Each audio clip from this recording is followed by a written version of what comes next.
Welcome back! In this section, we're gonna implement the heart of the application by adding a shopping cart with Redux Toolkit. And by doing this, we'll explore the advanced parts of React Router's data loading features, and we'll continue exploring some real-world use cases of Redux, which means that you will need to have learned Redux in an earlier section in order to finish this project. But anyway, let's now jump right back into our project and continue building.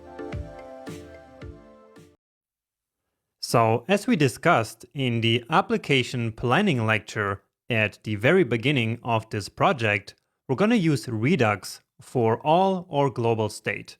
So for the user state and for the cart state. And storing global UI state is exactly what Redux was made for. And so it's a great choice for this app. But before we go do this, let's quickly look at our list of project requirements again. So many of these features are already implemented, or at least they are implemented partially with some fake data. And so now in this section, we will implement all the remaining features starting with the simple user state. So in this lecture, and the next one.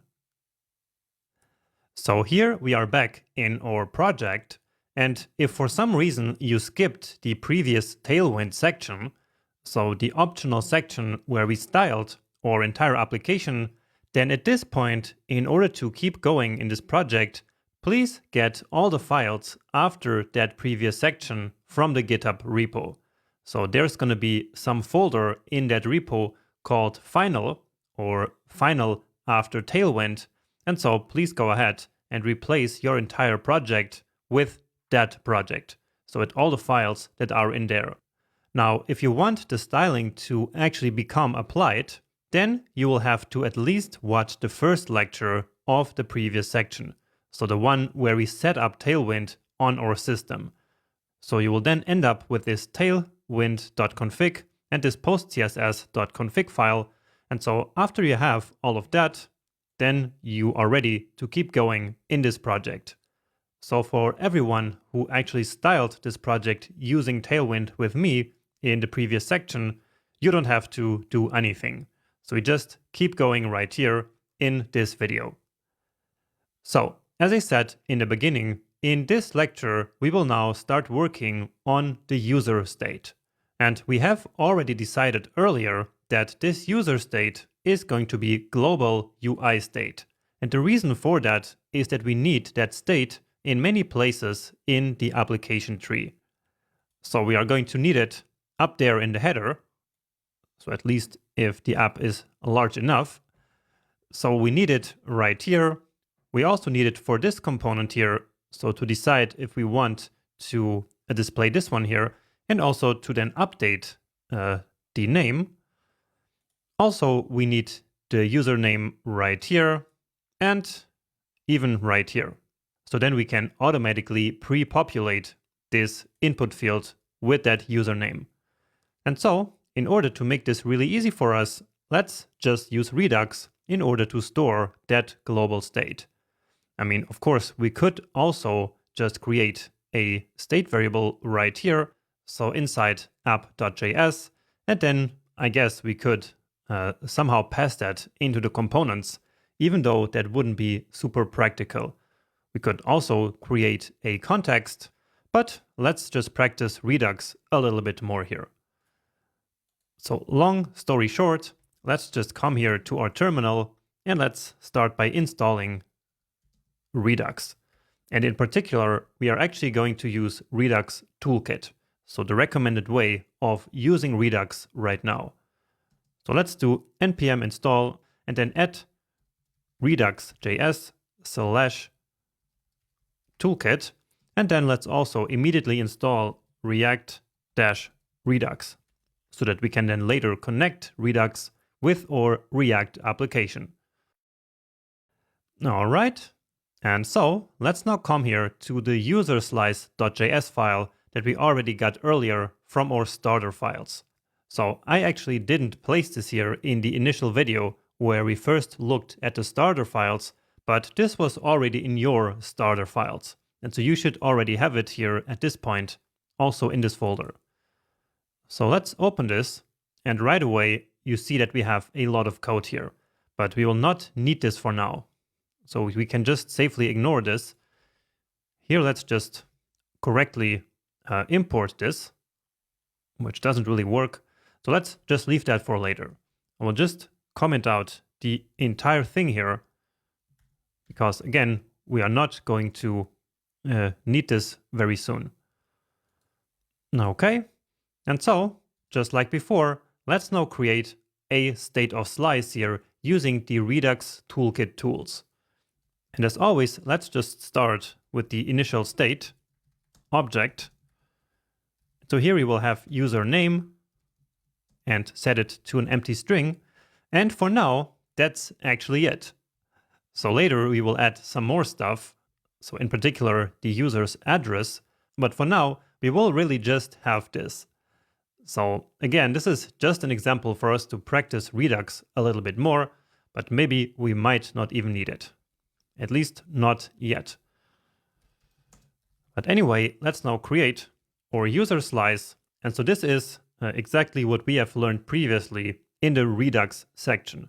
And so in order to understand this entire part of the project, it is very important that you did actually watch that section. So not only watch, but of course also learn. But anyway, let's now then create our slice here, which we of course need to import from Redux toolkit. And then what we need to pass in here is an object with the name of this slice. So that's user, then the initial state, and then an object of our reducers. And for now, the only one that we will have here is one to update the username. So let's just call that update name. And as always, it will receive the current state and the action object. And then we can mutate state.username and set it to the received username. So as always, that's action.payload. All right, and this is actually it. So let's now then export our reducers from here, which we can get by immediately destructuring that from user slice dot actions.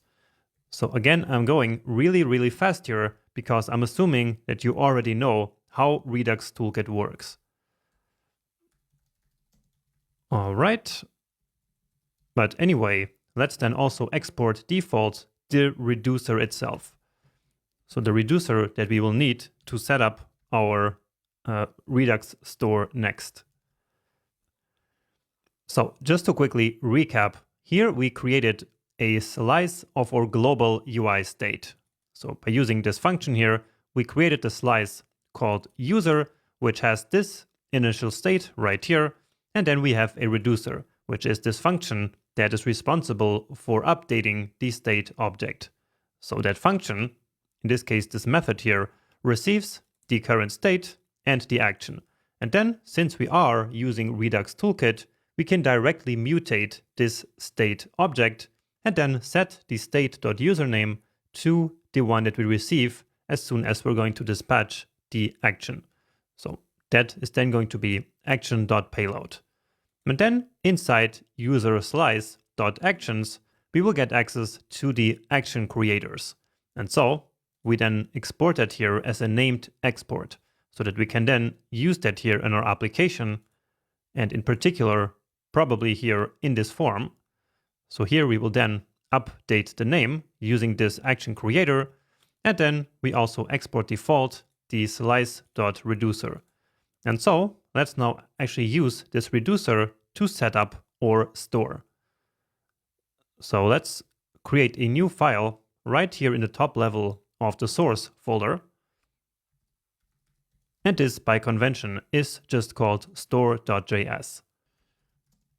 So let's create a variable called store, which will be the result of calling configure store from Redux toolkit. And so this one, all it needs right now is to receive an object with the reducer property where we can then pass in the user reducer. And so that is going to be this one that we exported here. So let's import that here. So import user reducer from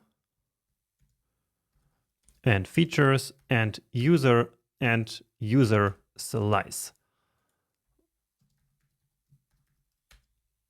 Okay, and then all we need to do is to export this store. And with this, we have our Redux store nicely configured and can now provide it to our React application. So all we did up until this point was in Redux land, but now we have to, of course, connect the two. And so we usually do that at the very top of our component tree, which is actually inside main.jsx. So we want to provide our global state really to the entire app tree. And so here we need to now use the provider component, which is part of the React Redux package. So exactly this one right here.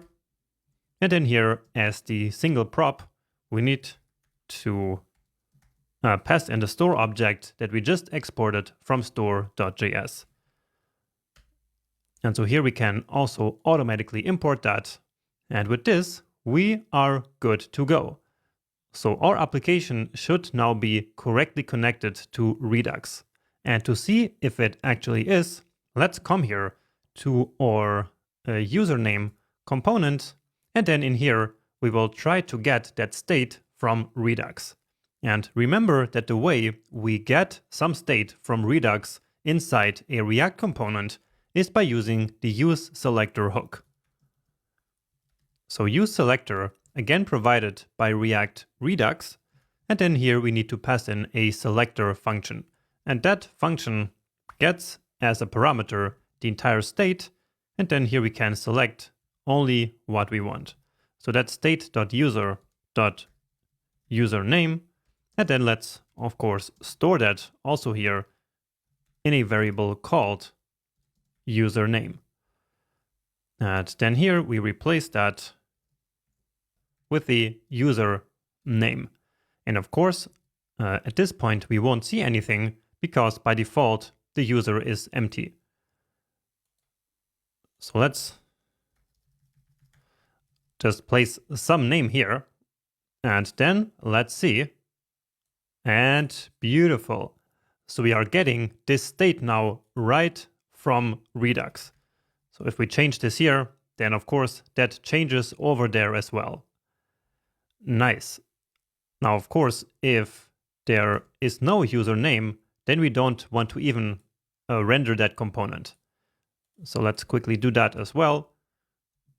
So if no username, then just return null. And so in this case, then there is nothing to be displayed there. Great.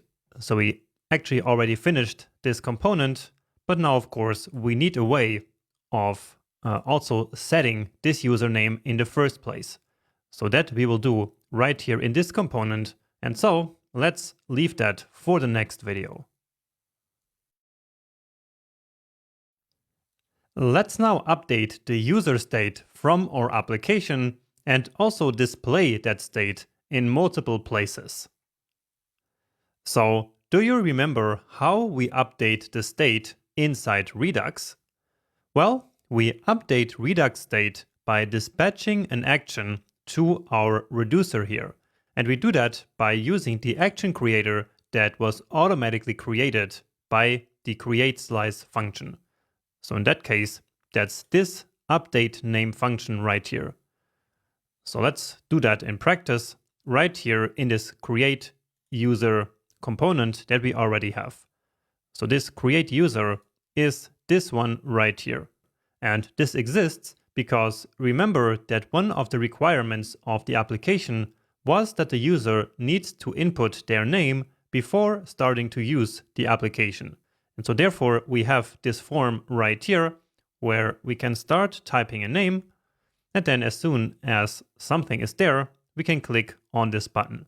And so as soon as we click here, we want to update the username in Redux, and then we want to navigate right to the pizza menu. Okay, so let's just quickly look here at the component that we already have, and we see that we have a local username state. And so that's simply because this input field is a regular controlled element. So we always read the value from username, and each time we type a new character, we update that state. And we do it this way, so we are basically temporarily storing the username right in the component itself, because it is a very bad practice to basically connect an input field right to the Redux store. So as we change the username here, so as we type a new input, here we should really update a local state variable and not always update the Redux store. Instead, we should only do that as soon as we actually submit this form. So basically as soon as we are done inputting the username. And so that's here in the handle submit function. So this input here and the button are inside this form element, and so therefore as soon as we click here, the form gets submitted. And then we, as always, use the handle submit function to handle that. And so again, it is in here where we will then actually update the Redux store and then redirect the user to the menu.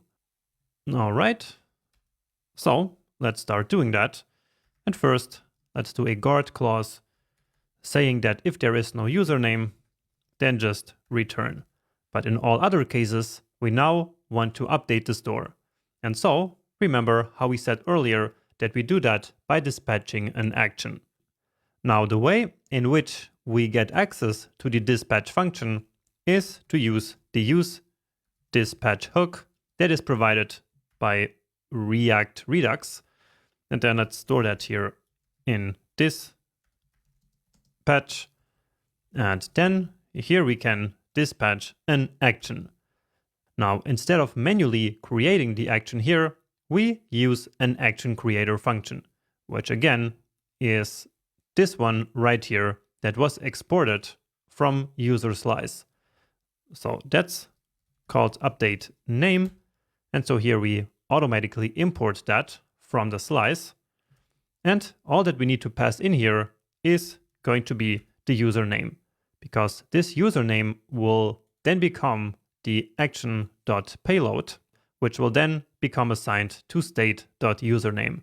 And then as soon as that happens, of course, the entire application will re-render and display that username everywhere.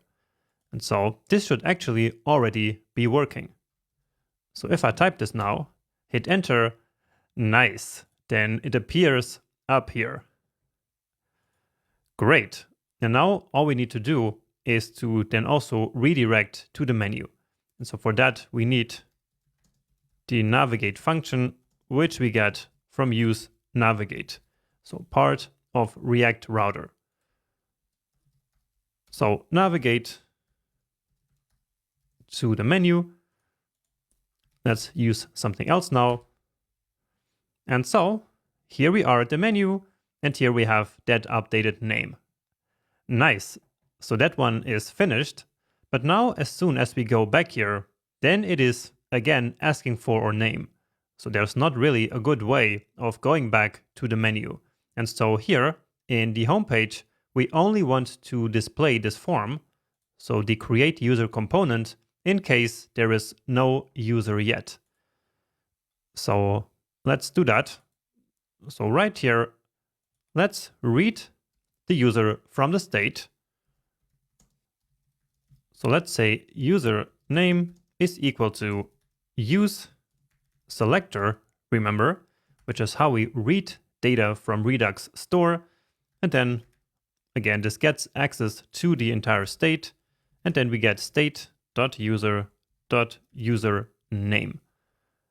And so then here we can conditionally render either this or a button that will then redirect us, or which will take us to that menu. So let's say if the username is equal to an empty string, then render this create user component. But otherwise, let's then render this button component that we created earlier. And then let's place the to prop here. So to tell this button that it should move to menu. And also let's specify the type and set it to primary. And again, if you didn't watch the previous section on Tailwind, then you will not really know how this button works. And so then please go ahead and check this out. Basically, we created a button here, which is either rendered as a React router link, so in case we receive the to prop, and if not, it is simply rendered as a regular button. All right, and then the type here simply determines the styling. So this is a primary type, but of course here we are missing the text. So continue ordering, and then let's also add the username here. So continue ordering test. So if we click here, we are then back at the menu. Great. And of course, if we reload this entire app, then the application state will be gone. So we are not persisting this state to any API, and therefore, whenever we reload, then everything will be lost. But that's just the way that our business wants this application to work. So they don't want any user accounts, and so, well, this is just how it works then. So let's do that again. Jonas, and then here it says Jonas, and as we go back, then here we no longer have that form. Nice. And now we just need this in two more places. First here, and then also on this order pizzas page. So let's quickly do that. And I will actually just copy this code here. And let's move to the cart. Place that right here. Then we just need to import this custom hook. Just like this, and then here it's user name like this. So that's done. And finally, we also want to place that right there. So that's in create order. Place that here at the very top. Again, using our trick to import, use selector. And then here, let's use that value. So it's right here in this input field. However, we cannot do this. So not just username, because that would show our name here. But then whenever we wanted to update this, so I'm typing here now, then this wouldn't change anything because we are not listening for any change event here.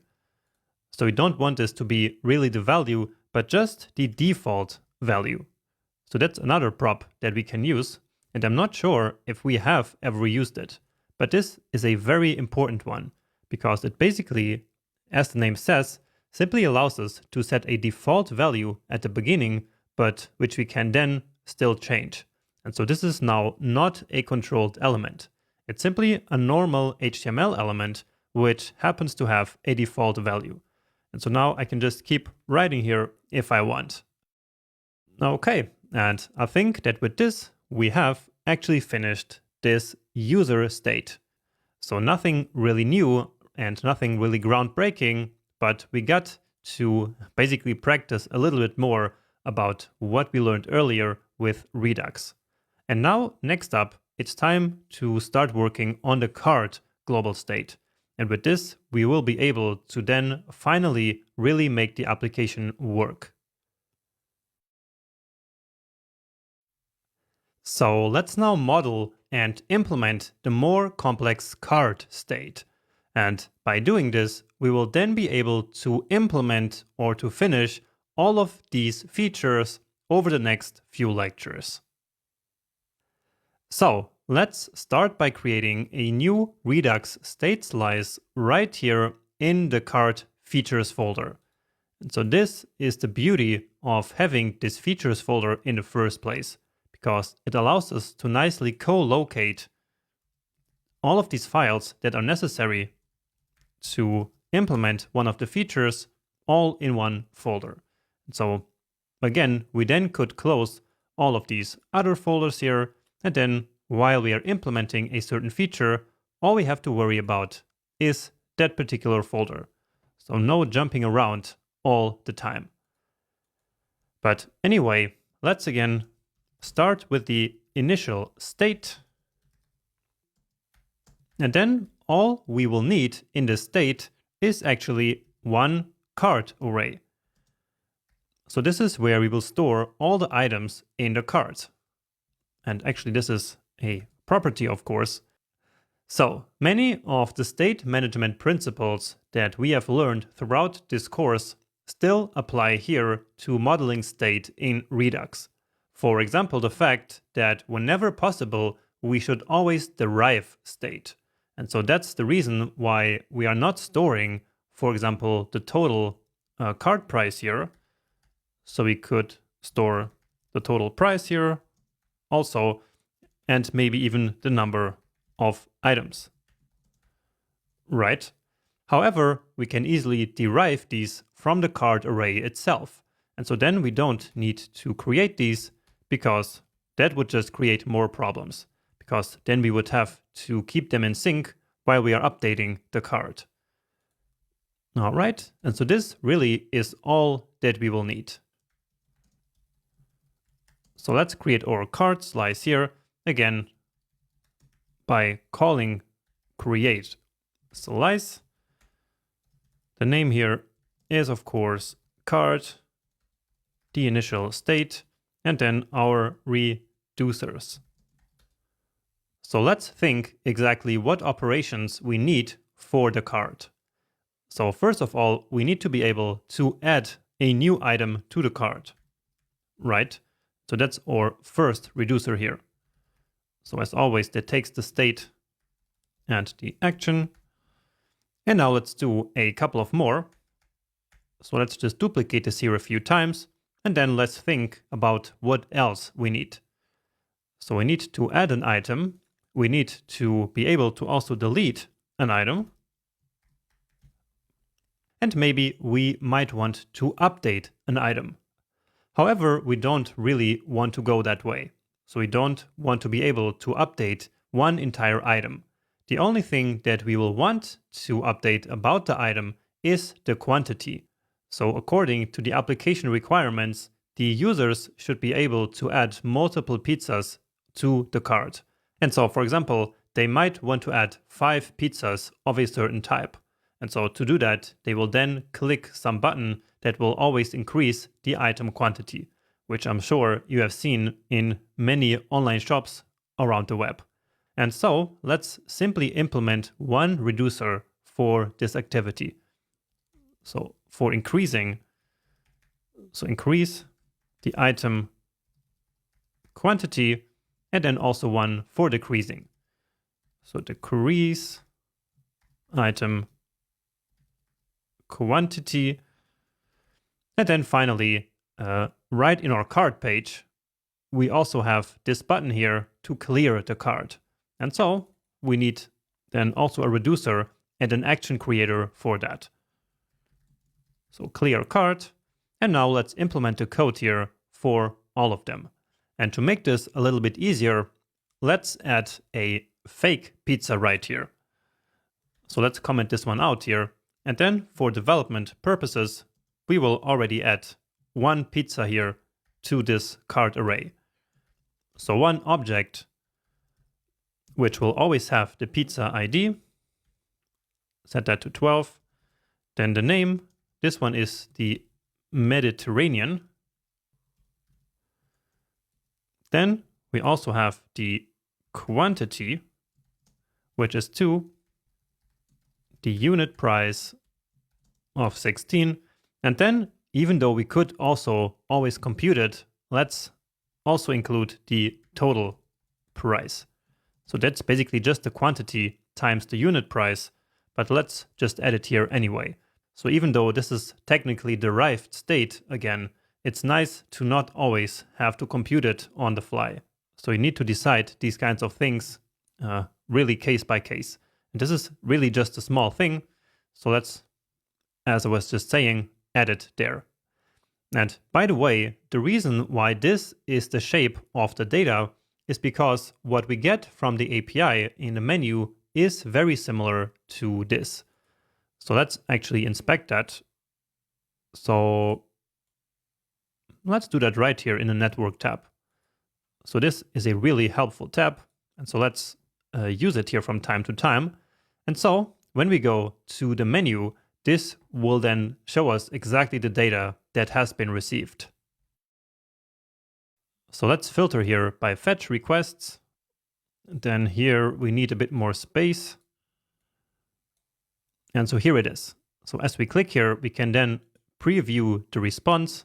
And so here we have the data. So we have the ID, we have the name, and we have the unit price. Of course, we don't have the quantity and the total price because that just doesn't make sense here in the menu. Right? But we do actually have that data when we fetch one single order. But let's not do that right now. So this is just the shape that the data has. And if you are really interested in modeling this data, so basically deciding what exactly all the data in our application should look like, we will do something like that in our next application, because there we will even create the backend ourselves. So we will create all the data from scratch, and by then we will really learn about how to think about what data we really need. But anyway, having now this fake card right here, it's a bit easier to implement these different reducers, at least some of those right there. So whenever a new item should be added to the cart, how do we do that with our code? Well, remember that here we can actually mutate the state. And so we can just say state.cart.push and then push the newly received item in there, which in this case is going to be action.payload. So let's just write that down here. So the payload here needs to be equal to a new item, basically. So just so we know what exactly that payload always will be. And remember that the payload is going to be simply what we pass into the action creator. So when we dispatch an action. All right. Next up, when we delete an item, here the payload that we will need will be the ID of the item, right?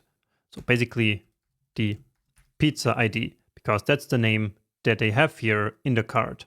So when we delete, we will try to find the item with that ID and then delete it.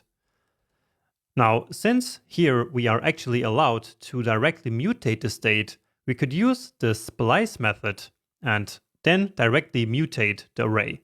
However, I find it a lot easier to still use the filter method like we have been doing all along, because it actually requires a lot less code. So what we can do here is to do state.cart and then set it to state.cart and then filter. So let's call each one an item, and then whenever the pizza ID is different from the one that we passed in, so action.payload, it will still be part of the new card. So of the updated card, right? But in case that the action payload is equal to the pizza ID, so for example, number 12, then that item would be removed from the card. So this filter is exactly what we have been doing all along, with the difference that now we assign this new array here then to state.cart. All right. Next up, we want to increase the quantity of a certain item. So the way we can do that is to first find that item, and then we can mutate the quantity on that item. So that's state.cart.find, and then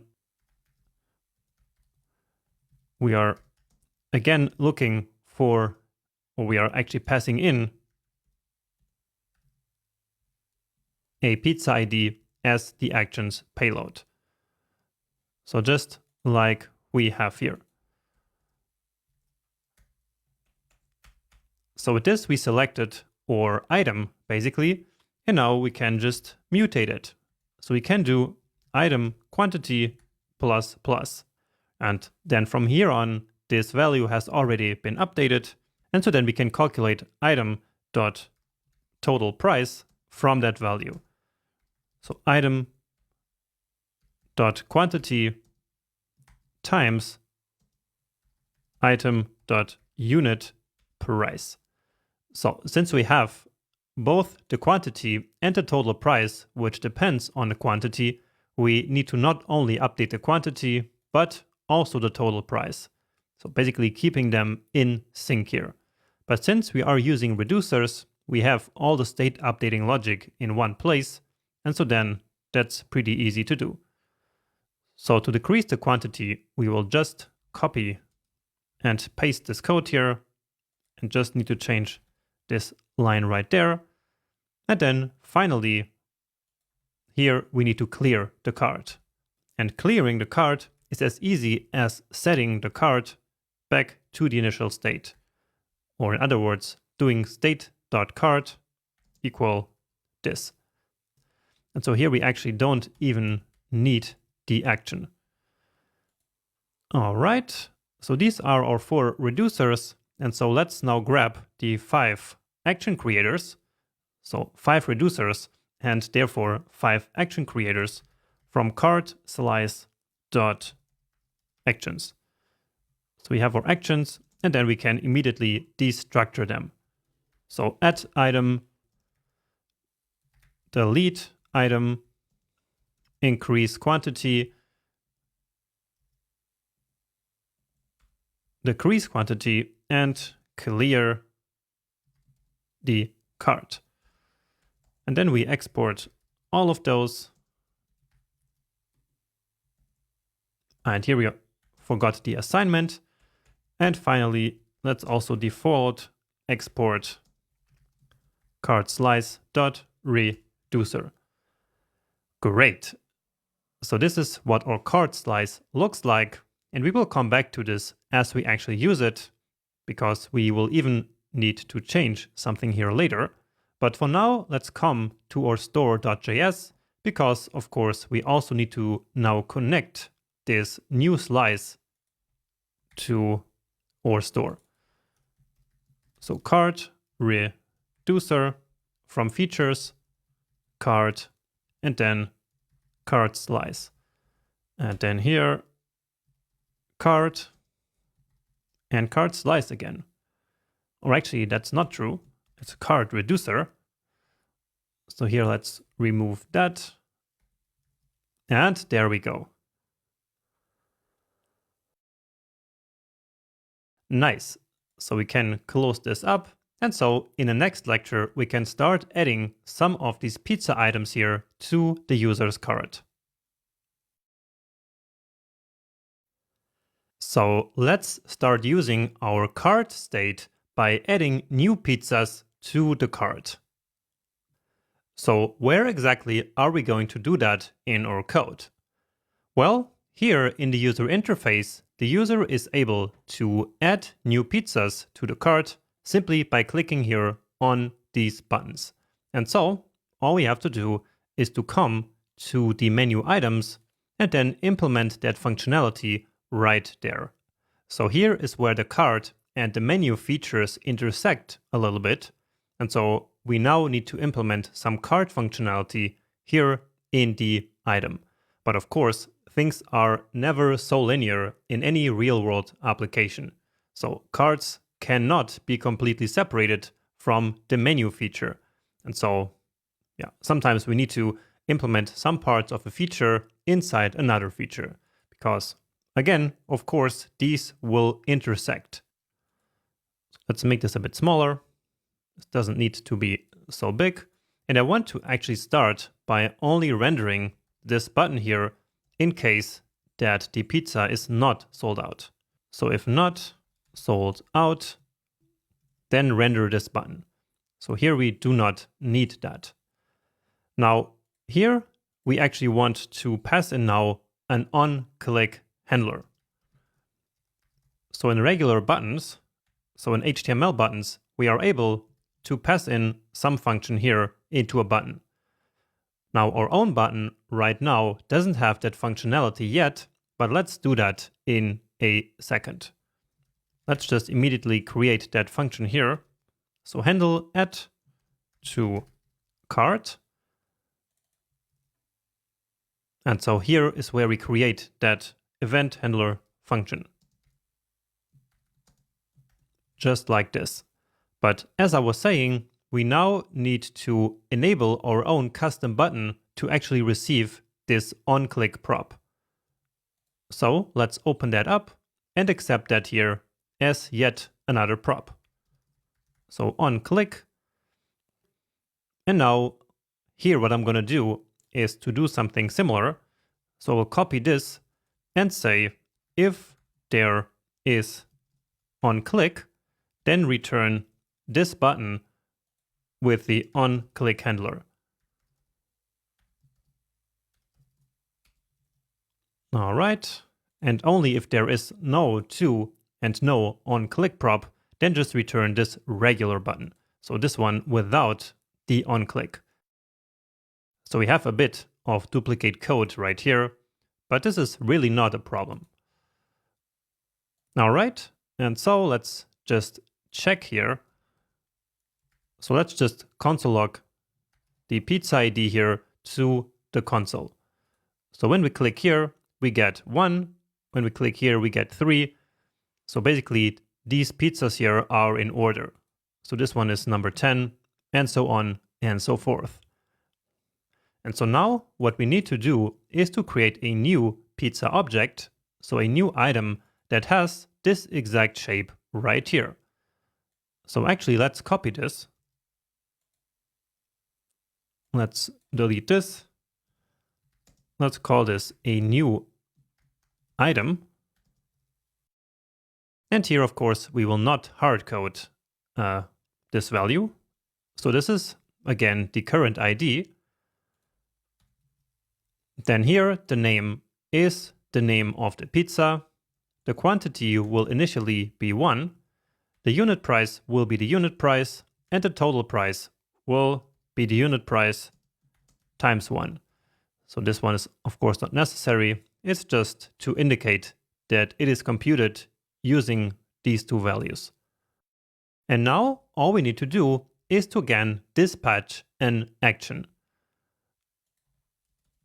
So we already know how that works at this point.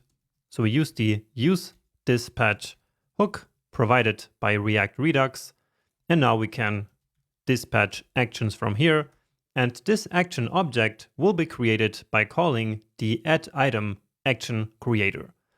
So this one that we export right here. All right. So for addItem, then the payload needs to be the new item, which is exactly what we're going to pass in here. So that one right there. So addItem, make sure to import that. And here we pass in the new item. All right, and this should already be working. So let's reload here and add this pizza. And we didn't get any errors, so that's already a great sign. But of course, also nothing happened in the UI, which is because nothing is really using this state yet. However, luckily for us, we have the Redux DevTools. Remember them? So we installed them way back in the Redux section. And so let's get them back here. So we see that here the addItem action was indeed dispatched. And so let's see what our state looks like right now. So we have our user, which is of course still empty. And then here we have the cart state. And then in there we have the cart array. And so then this is where we have these two items. And we have two of them because this one is our initial state. And then we just added this one. So we clicked here, which is pizza romana, as it says here, with the pizza ID of 3, 1, and the price is 15, exactly as it says here. Beautiful. So this worked great. So let's try that again. Let's add this one as well. And there it is. And so now if we come back here, indeed, we have another one. So this is working. And so next up, let's then use this new data. So all the pizzas in our cart to update this cart overview down here. So this is just fake dummy data for now, but in the next video, we will make this real data. Let's now dive a little bit deeper into the topic of Redux selectors by building the cart overview component. So let's open up that component right here. And so basically what we want to do now is to select the cart state and then from there compute the number of pizzas that are in the cart and the total price as well. So to read some state from the Redux store, remember how we use the use selector hook. All right. Then here, let's just call the result of this X for now. And so remember that in here, we pass a so-called selector function. That's why this hook is actually called a selector. And so this time, let's actually write a little bit of a more complex selector. So as always, here, this function receives the state. And then let's start by reading state.cart.cart. So the reason for this double cart is that our state itself is called cart, and then we have this cart property in there.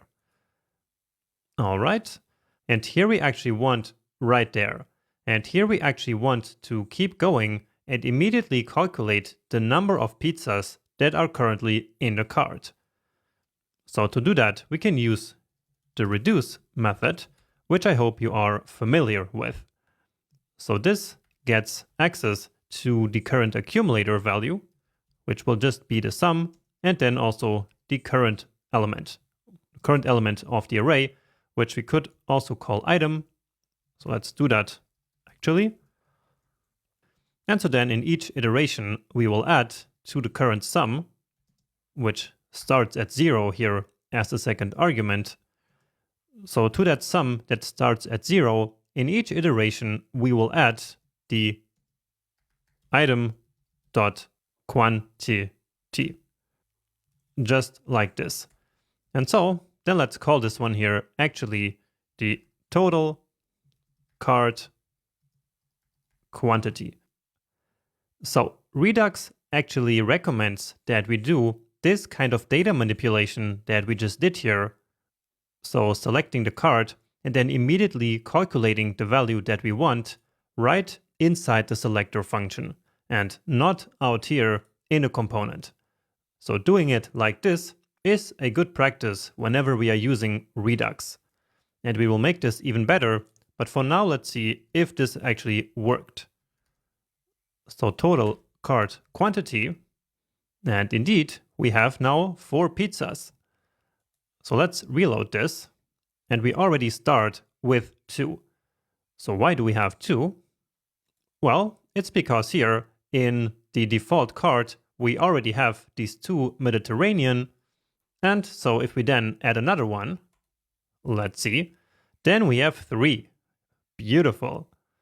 Let's add another one, and we could right now actually add this one again. So then we would have 5, even though later on this is not what we will want, because what this did, if we check out the state, was to add basically this pizza here twice. So the diavola is now here twice with the quantity 1, while in the future, all we want is then to decrease the quantity here. But again, let's leave that for later. What matters is that this here is already working, and so this selector function is doing its job. However, Redux again recommends to take this function here and actually place it right into the card slice file. So let's do that. Let's cut it from here. So then, of course, we get an error. And so let's place it right here. So let's export it then. And then we need to give it a name. So const get total card price. So here we are using an arrow function because this is just a simple one-liner. So again, this is now a Redux selector function, and the recommendation and the standard is that these functions start with the get keyword and that we have them all in the central place in the card slice file, because we will actually need this operation later on in another component. And so then all we will need to do is to take this function here and just reuse it. So here, or actually here, let's now then import this. So get total card price. Let's reload here and let's check. And indeed, it works. Great. So let's keep going and let's do something similar for the total price. So coming here into our slice, let's write another selector function. I will just actually duplicate this here.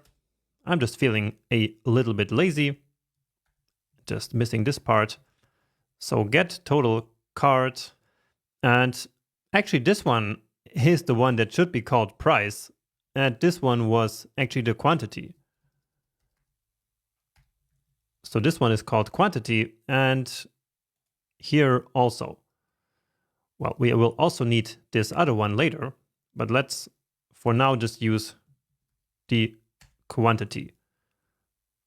All right, and so here all we have to do is to change this from item.quantity to item.totalPrice. And by the way, having these selector functions here like this might actually cause performance issues in larger applications. And so if you are really serious about Redux, you can look into the reselect library, which will allow us to optimize these selectors.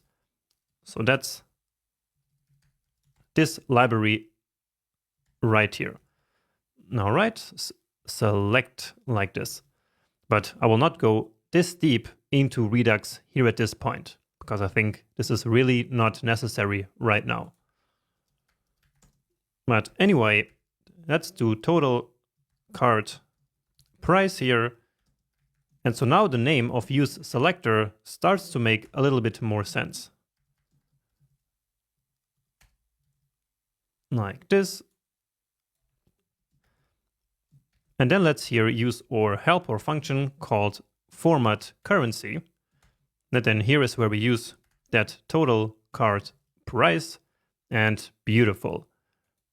And as we keep adding here, then the price increases and the number as well. Nice. And now just one final thing, which is that if we don't have any pizzas in our cart, I guess we shouldn't even display this cart overview here in the first place. So let's get rid of this temporary cart. Let's put it back to the actual empty cart. And so then we get this. So that doesn't make a lot of sense. And so here we can easily say, if there is no total cart quantity, then have this component simply return null. And so then it disappears.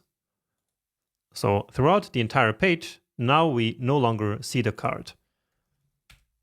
But then as we go back to the menu and start adding our first pizza, then there it is. And now as we move to our actual card page, we still have a problem. So we still have this fake card object right here, and we are not yet using the card from the state. And so let's fix that in the next video. So next up, let's finish building the card page. So let's open up our card component here. And so now we want to replace this fake card here, of course, with the actual card coming from our Redux store. So use selector. And here, let's actually now write again a selector function and place it right here. So here, maybe before these other ones, as this one is a bit simpler.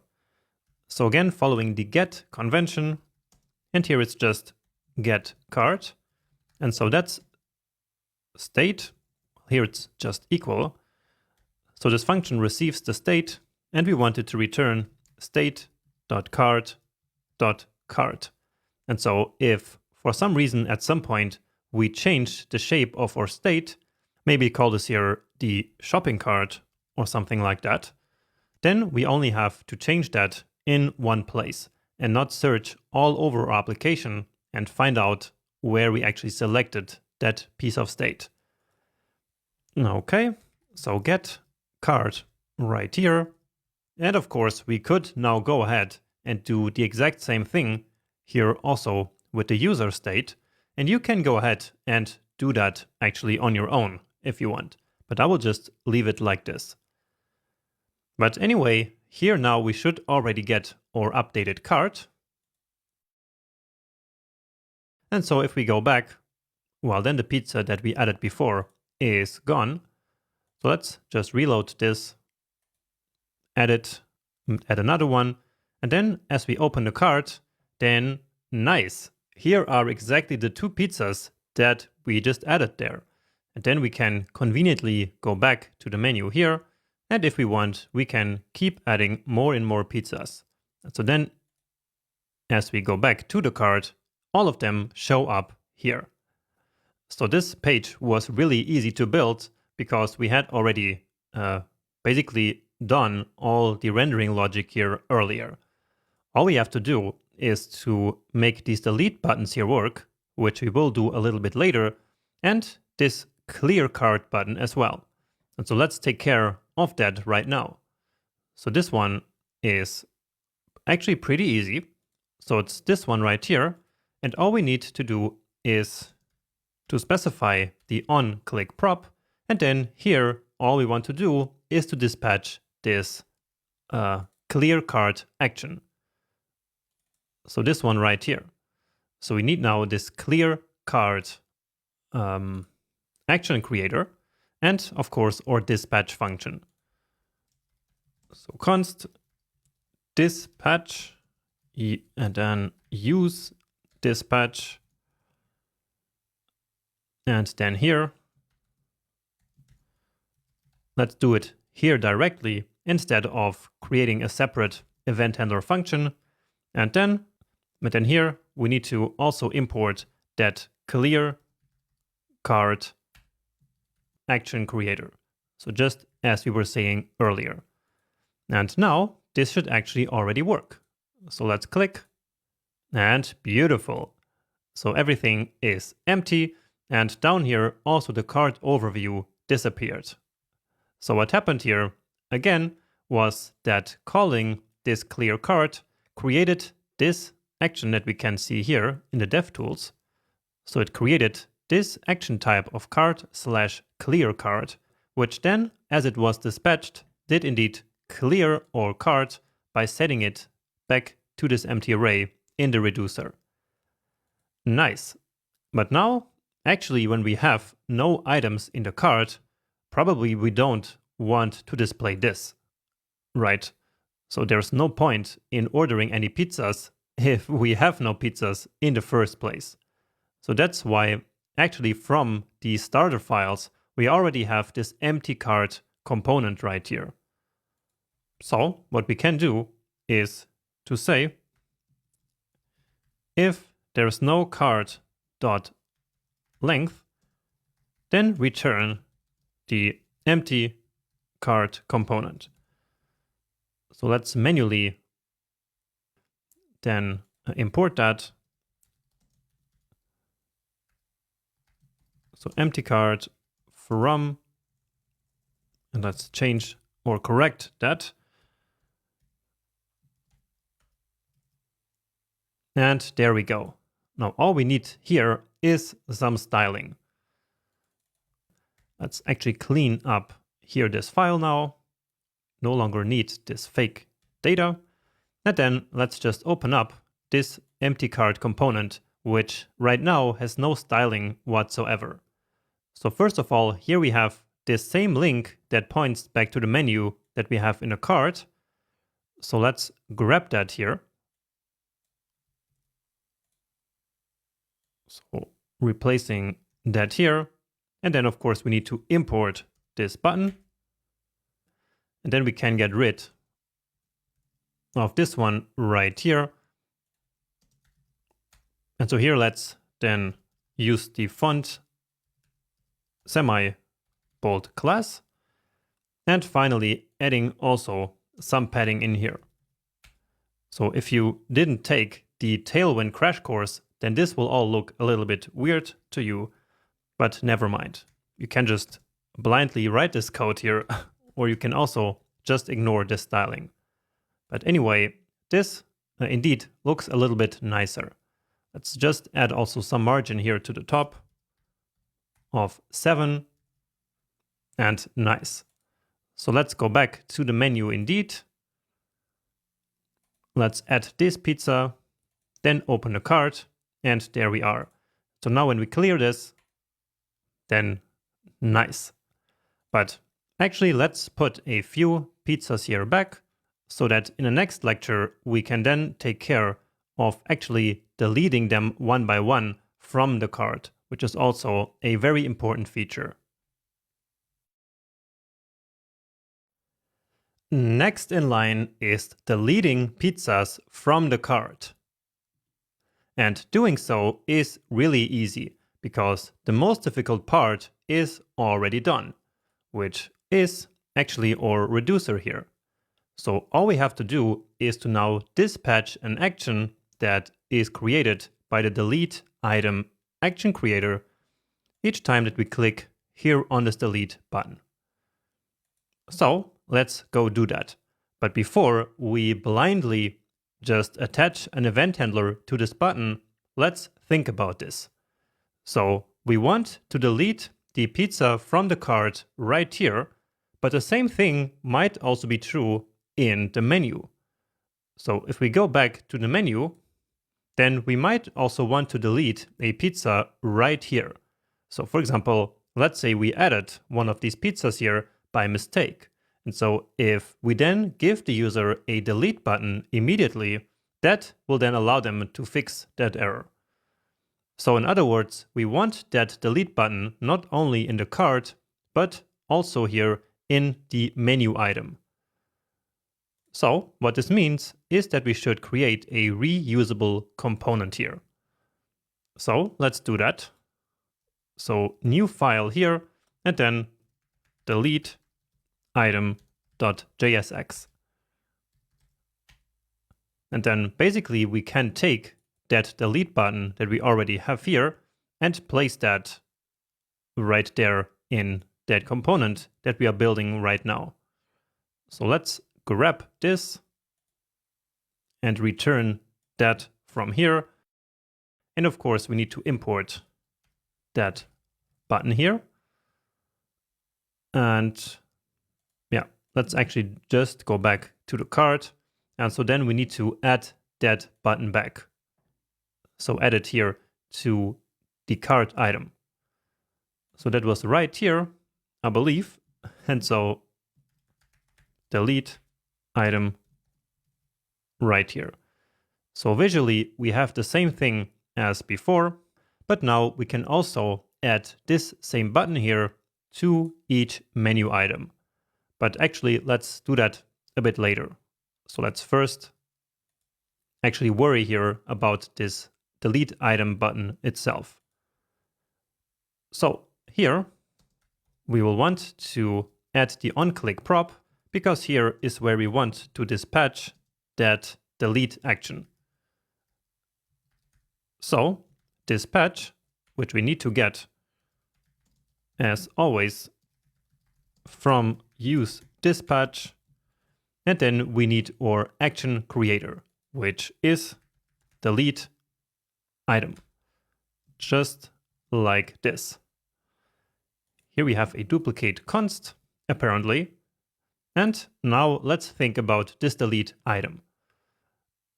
So remember that right here, the payload in this reducer needs to be the pizza ID, because this pizza ID is necessary to actually delete the item from the cart.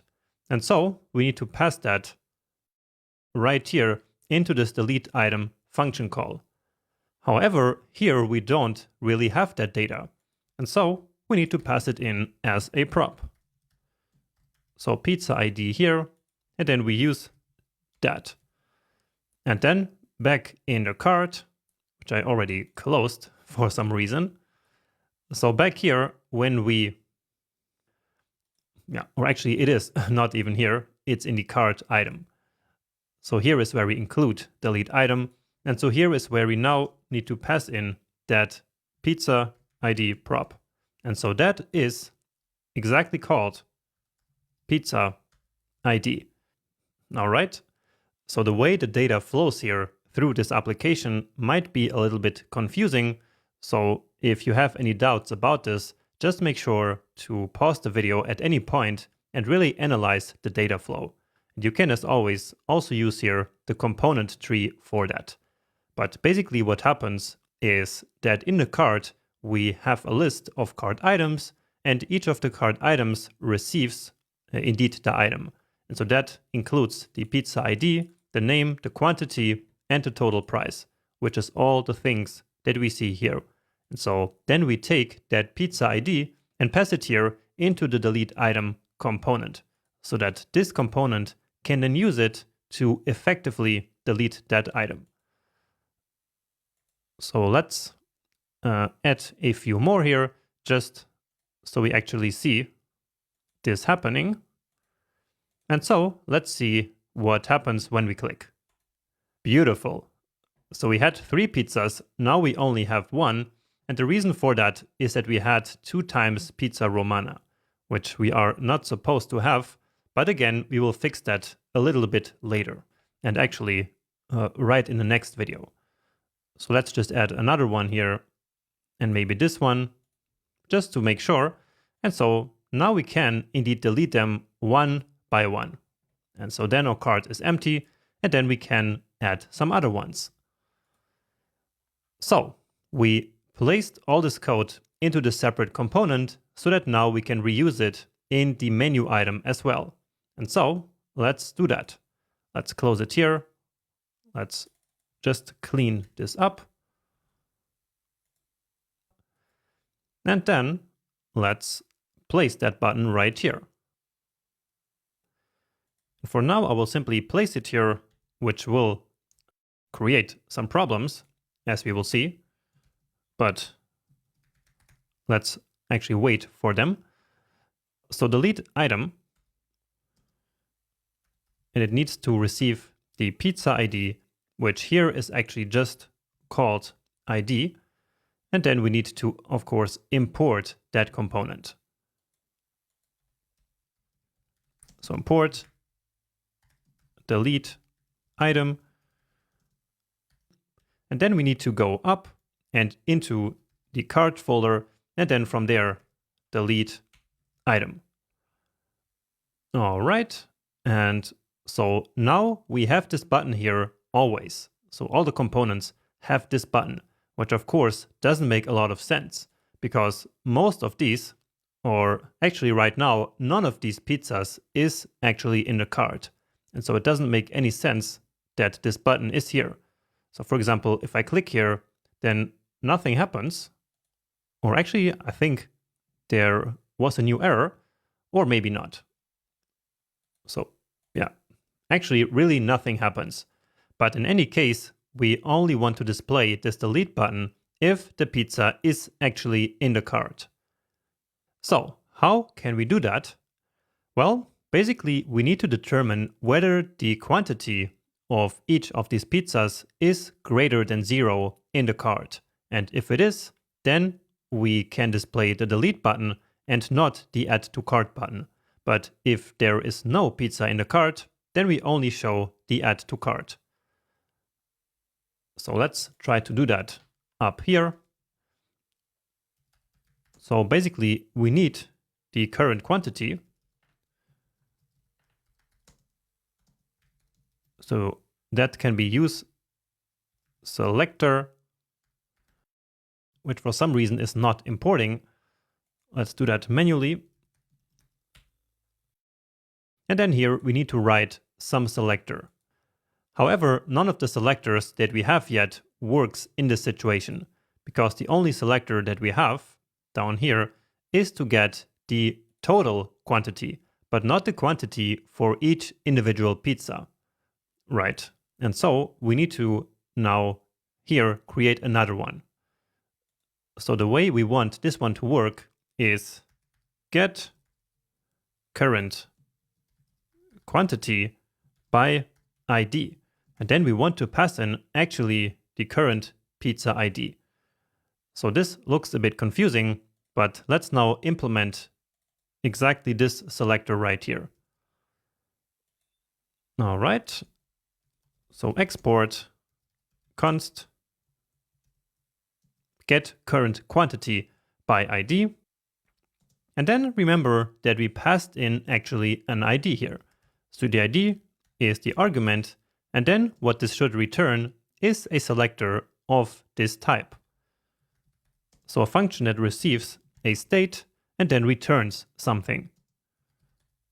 So what we're going to do is to try to find an item in the cart with this pizza ID, and if there is one, then we return the quantity, and otherwise we just return 0.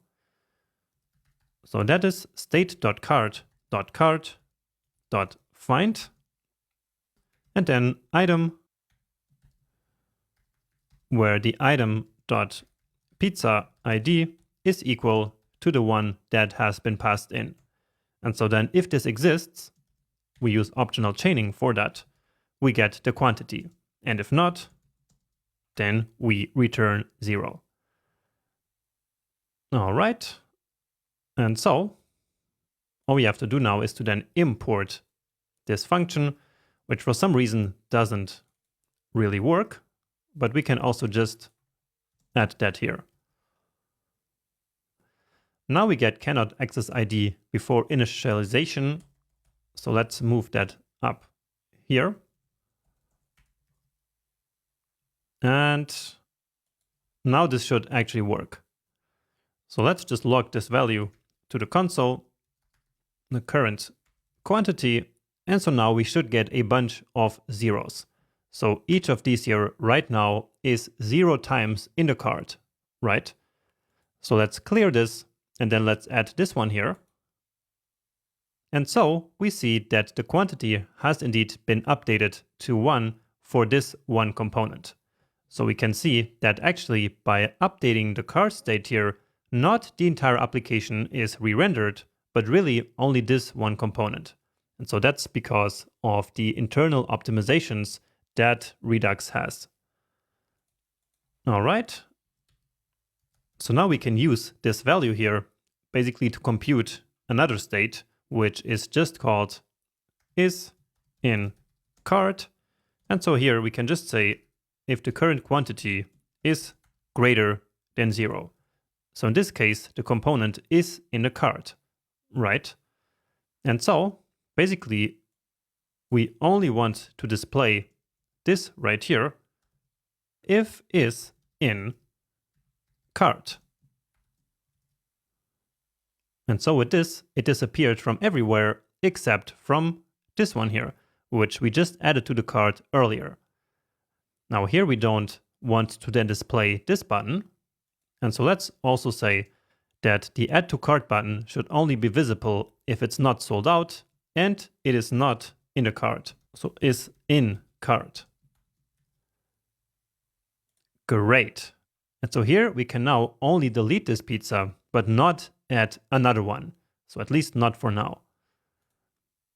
So watch what happens when we add this one. And so now in the cart, we should have one margarita, one romana, and let's try one diavola here. And indeed, here we have the 3 of them. Now here there's a problem. So let's quickly try to fix that. So inside the cart, maybe we don't have... here we have item.key and not item. It's probably called ID.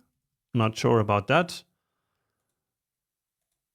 So let's just go back and then render this page again. And so now the error is gone. So let's go back again. And now as we delete this, nice.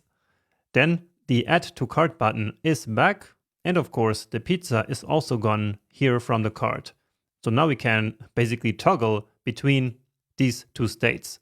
And you can also see down here that the value then keeps updating. So here the complicated part was definitely to get the information whether each pizza item is actually in the cart or not. So we did that right here by writing this special selector. So here the selector function is actually a function that returns another function, which is already pretty advanced JavaScript, but at this point, I'm sure this is nothing new and nothing complicated for you. So just make sure to review how this function here works. And so I think that after that, all of this will make sense to you. And then all we have left to do regarding our cart state is to update the quantities. All right, so to finish this part where we are working with the cart state, let's update the pizza quantities. And this is going to be very similar to what we did before with deleting pizzas from the cart.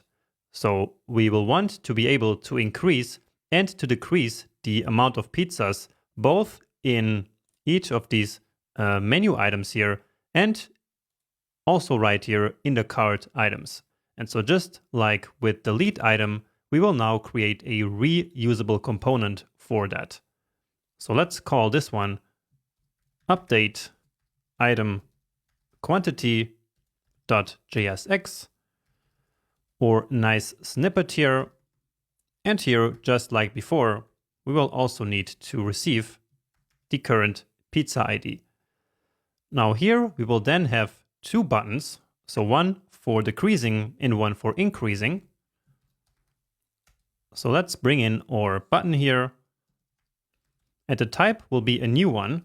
So we will create a round button. And then for now, let's not specify the on click. Let's leave that for later. So here we have the minus and then another one for the plus. And then let's immediately include that right here. So before the delete item. So update item quantity with the pizza ID of pizza ID. Just like this. And there are our buttons. Now we just need to now create this new round type. And so let's do that right here. So adding a new entry into our styles object. And this one will actually be pretty similar to the small one. Here, let's just decrease these paddings here a little bit. So let's say 2.5 and 1. And then here, let's say 3.5 and 2. Let's make the text a bit bigger with text small. And there we go. Nice. Now we just need some space between them. And so let's add that right here. So let's make this a flex container with a gap of 1. And since later we will add another item here, or another child element, let's also align items to the center. So just like this. And then as we have, or as we reach a bigger breakpoint, let's make the gap a bit bigger. Beautiful. So this is looking really cool. And so let's now then add or on-click event handlers. And so just like before, this is where we will now dispatch our actions. So dispatch, for which, just like before, we need to get that function.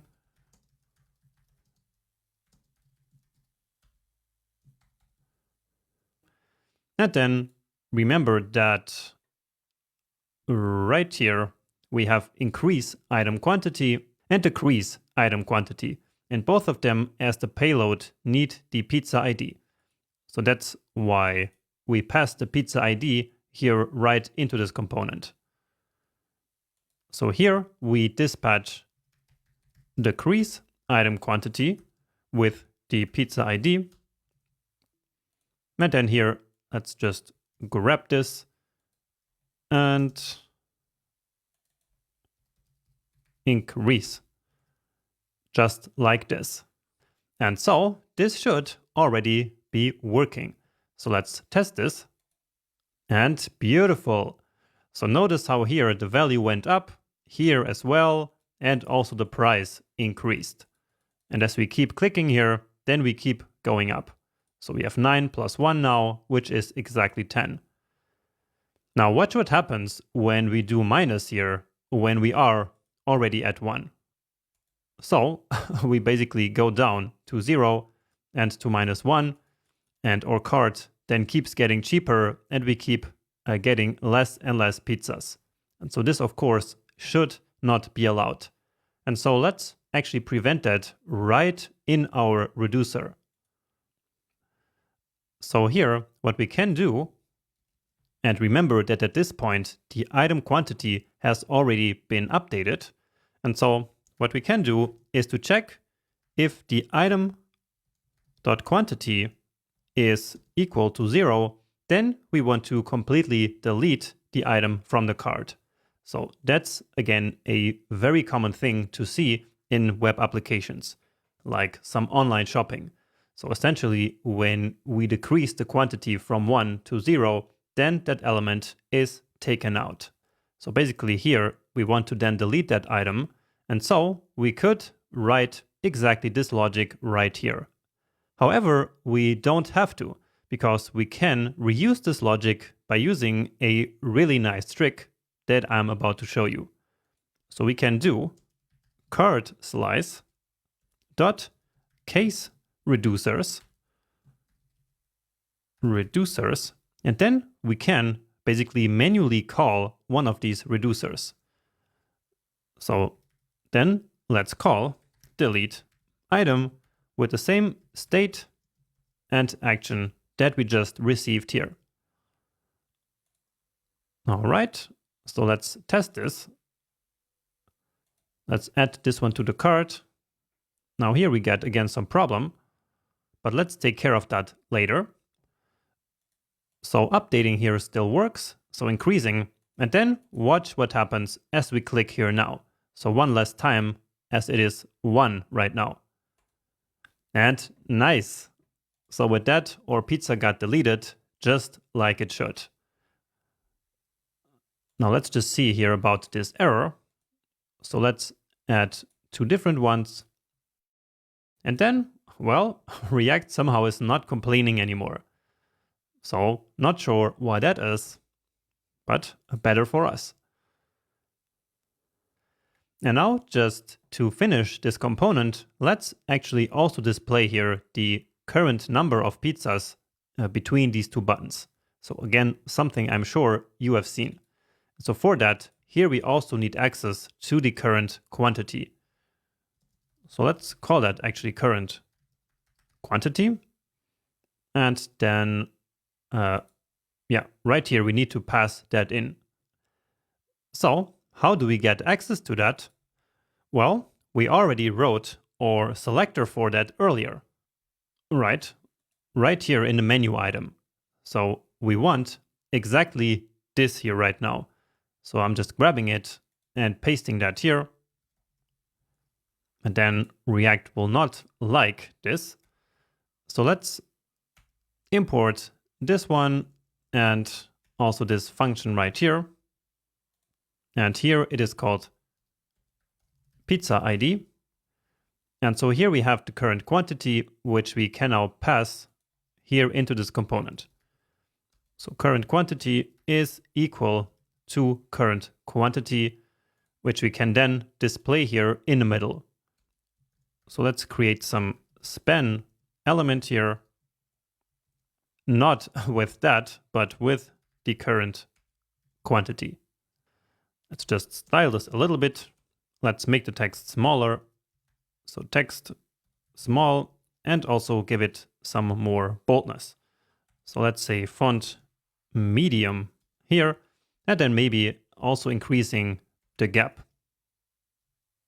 Okay, nice. However, for some reason here we get 0. So this is not really working. So let's maybe try to log this to the console here. So the current quantity. And yeah, it always stays at 0 somehow. But I don't know why, but here we are passing in an ID.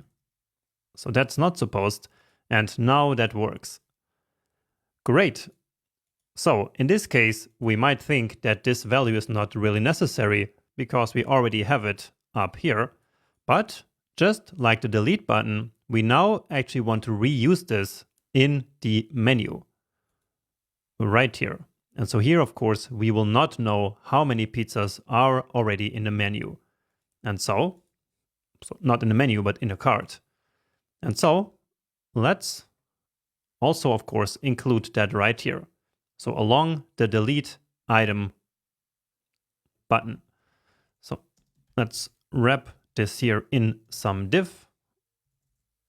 We then need to close here in the end. And then let's do update item quantity. So let's again then import that manually. So update item quantity. And there we can already see something. All we have to do is to pass in the props. So the pizza ID should be pizza ID, and then the current quantity, in this case, we already have it.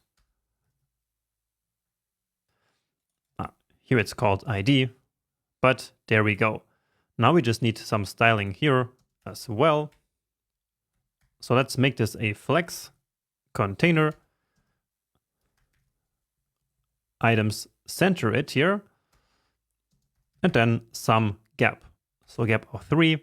And then in the small viewport, let's immediately increase this by a lot. So let's say gap 8. All right, nice. So let's delete this here and this one as well and start from scratch. Let's just reload to get rid of those errors. And then let's add this one. Beautiful. So now we have exactly one item in our cart, and we can, of course, delete it like this, or we can keep adding more. So then they appear down here. And just like before, as soon as we reach 0, then the item is completely deleted from the cart. We no longer have then the overview here, and we get back the button of adding to cart. All right, and so there you have it. This is basically how we can implement a very simple shopping cart using Redux. So this feels really real world right now, because in many of the shopping apps that you have used, they will probably work exactly like this. So I hope that you really liked doing this part. But of course, we are still not done here, because now we actually need to use exactly this data to then submit an order. So here in the next page. Here again, we have some problem. So let's again go to cart here. And so maybe here it is not ID, but pizza ID. All right, so let's go back here and then open the cart again. And so maybe now it is fixed. But in any case, as I was saying, now as we order the pizzas, we actually want to use exactly the pizzas that are in the cart to submit the order. And that shouldn't be too hard. And so let's quickly do that right in the next video. With our cart now in place and nicely working, it's time to actually use the cart data to submit a new order. So, thankfully for us, that is pretty easy now, because all we have to do is to go to that component and then select the entire cart and then use that to submit the order, because the rest of the logic has already been written before. So here in the order feature, let's come to create order. And so right now we are always submitting our orders using this fake cart object. So this right here. But now, of course, let's get rid of that. So let's use selector here again. So just make sure that it has been imported. And yeah, there it is. And so I think that here we already have a selector in place. Yeah, so here we have get cart. And so let's use that. So get cart just like this. And now let's reload this. And then you see that we get some kind of error here. So cannot read properties of undefined. So let's see what we have here.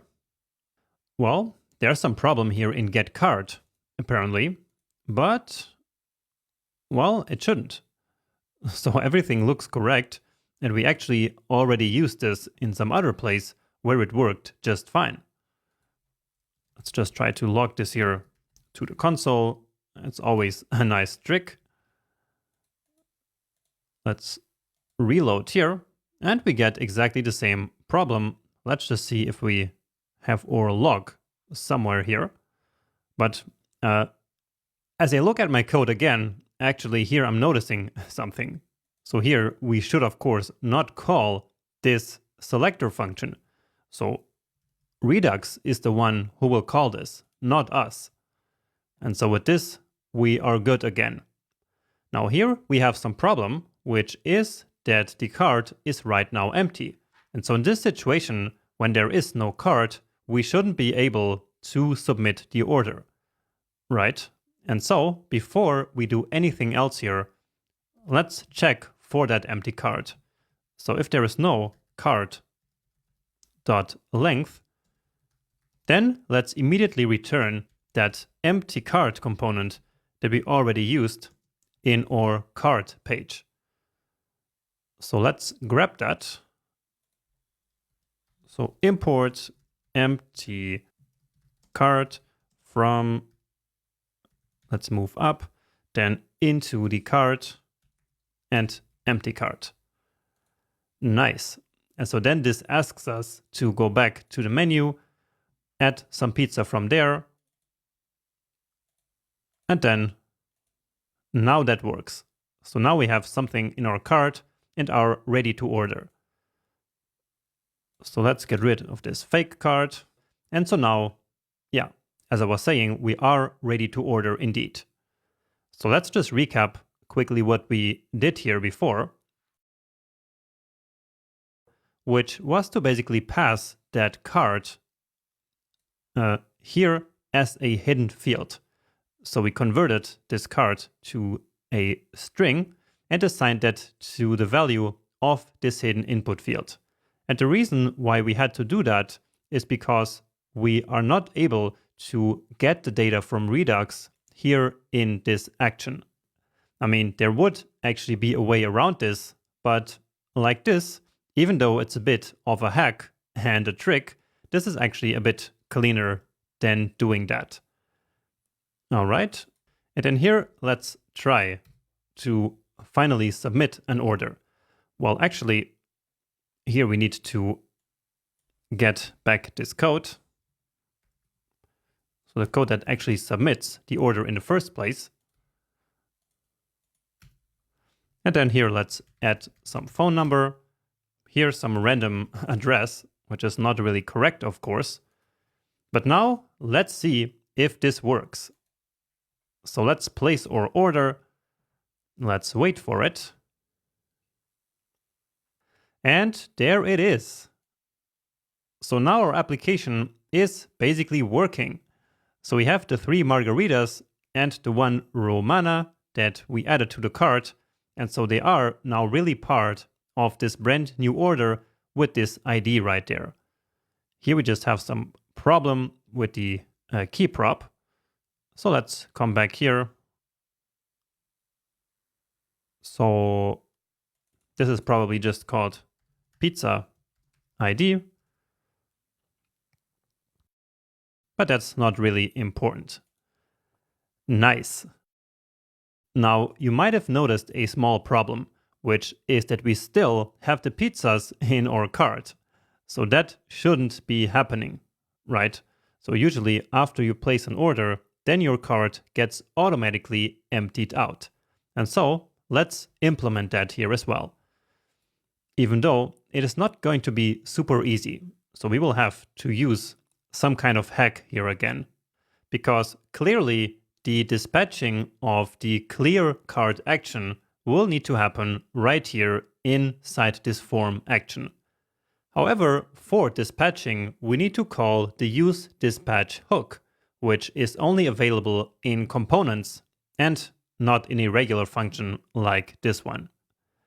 So the hack that we can use, and which we should really not overuse, is to directly import the store object here into this function and then dispatch directly on that store. So let me show you what I mean by that. So here I will just try to import the store, which is not really anywhere here. So let's just do that manually. So import the store from and further up. And then here we have store.js. So this is our store. And here on the store object, we can just call dispatch directly. And so here we can now then use that clear cart action creator. All right.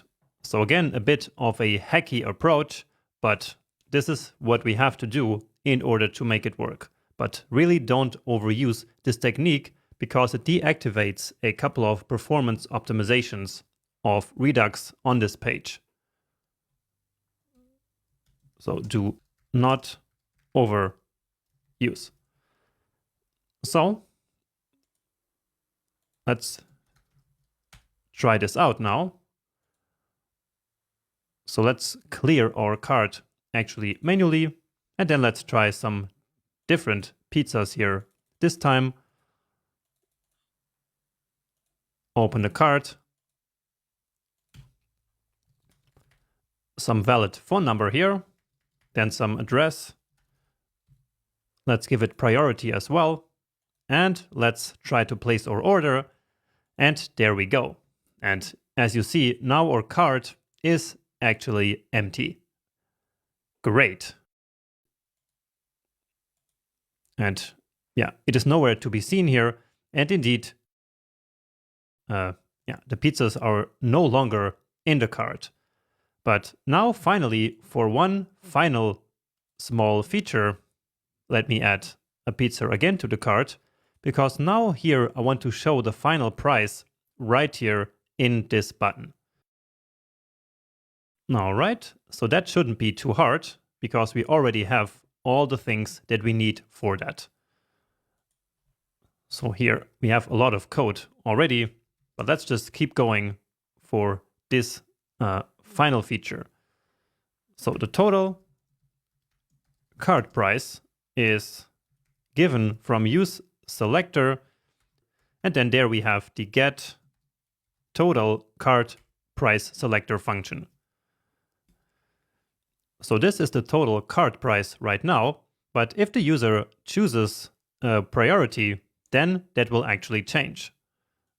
So what we want to display in the end is the total price, which will be the total cart price plus the priority price, which doesn't exist yet, but which we can create right here. So priority price, and for now, let's just set it to 0 here. So I want to show this total price right here in the button. So we can say order now.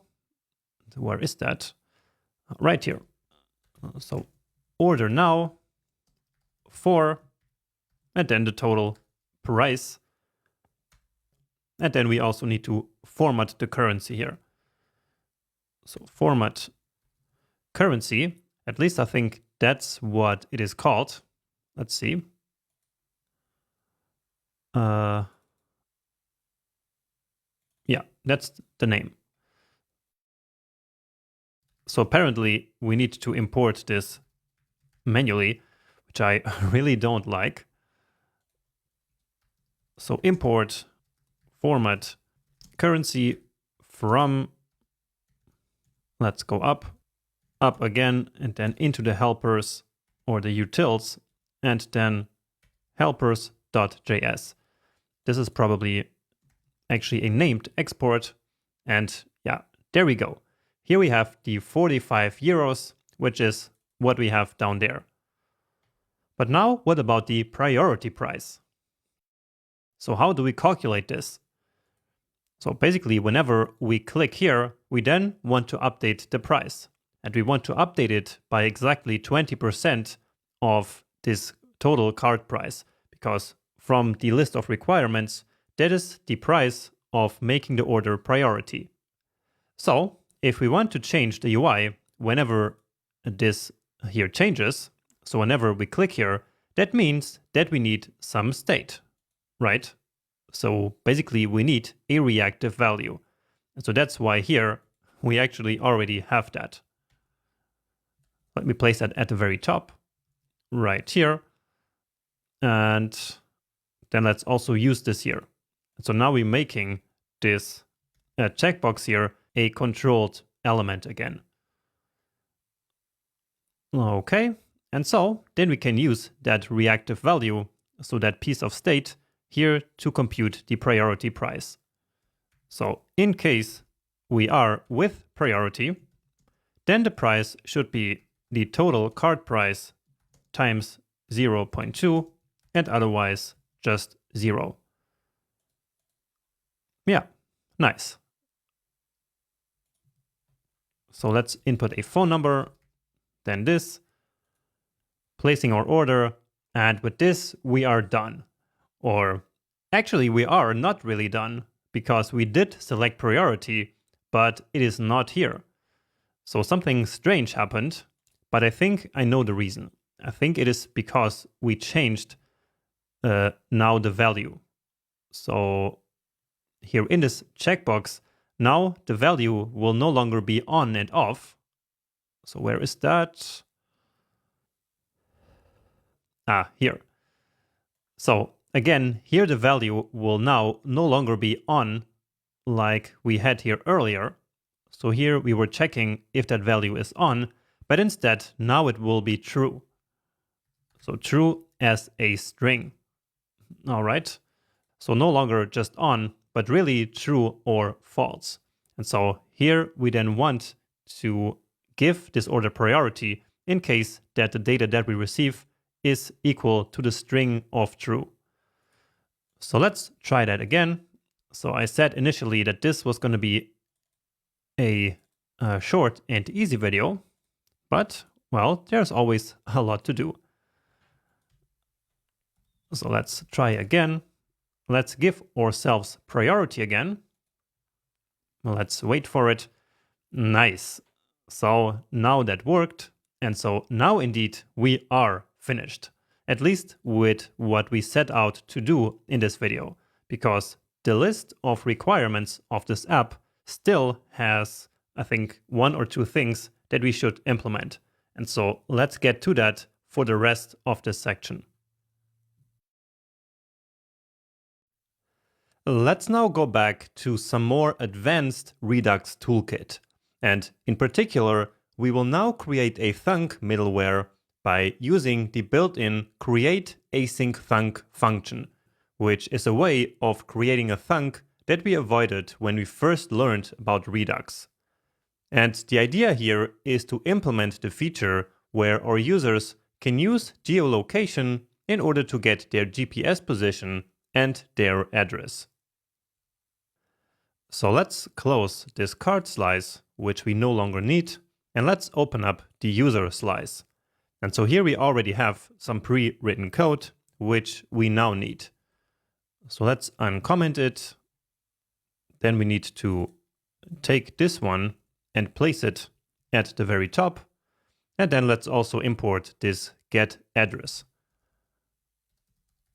So import get address from and up another one.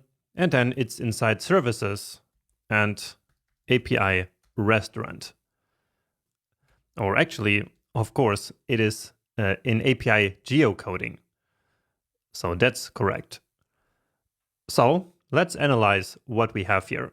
So we have this function here called fetch address, which, as the name says, is responsible for fetching some information about the user's address. And it does so in two steps.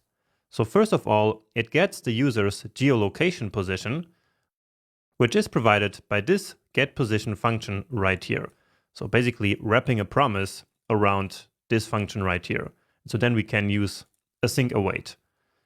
So here we get the user's position, and then with that position, so that latitude and longitude, we use this reverse geocoding API. So this one right here, let's open that. And so here, all we do is to make a fetch request to this API right here with the user's current latitude and longitude. And so this will then do reverse geocoding, which is basically getting some information about that GPS position, like the city or the street name. So things like that.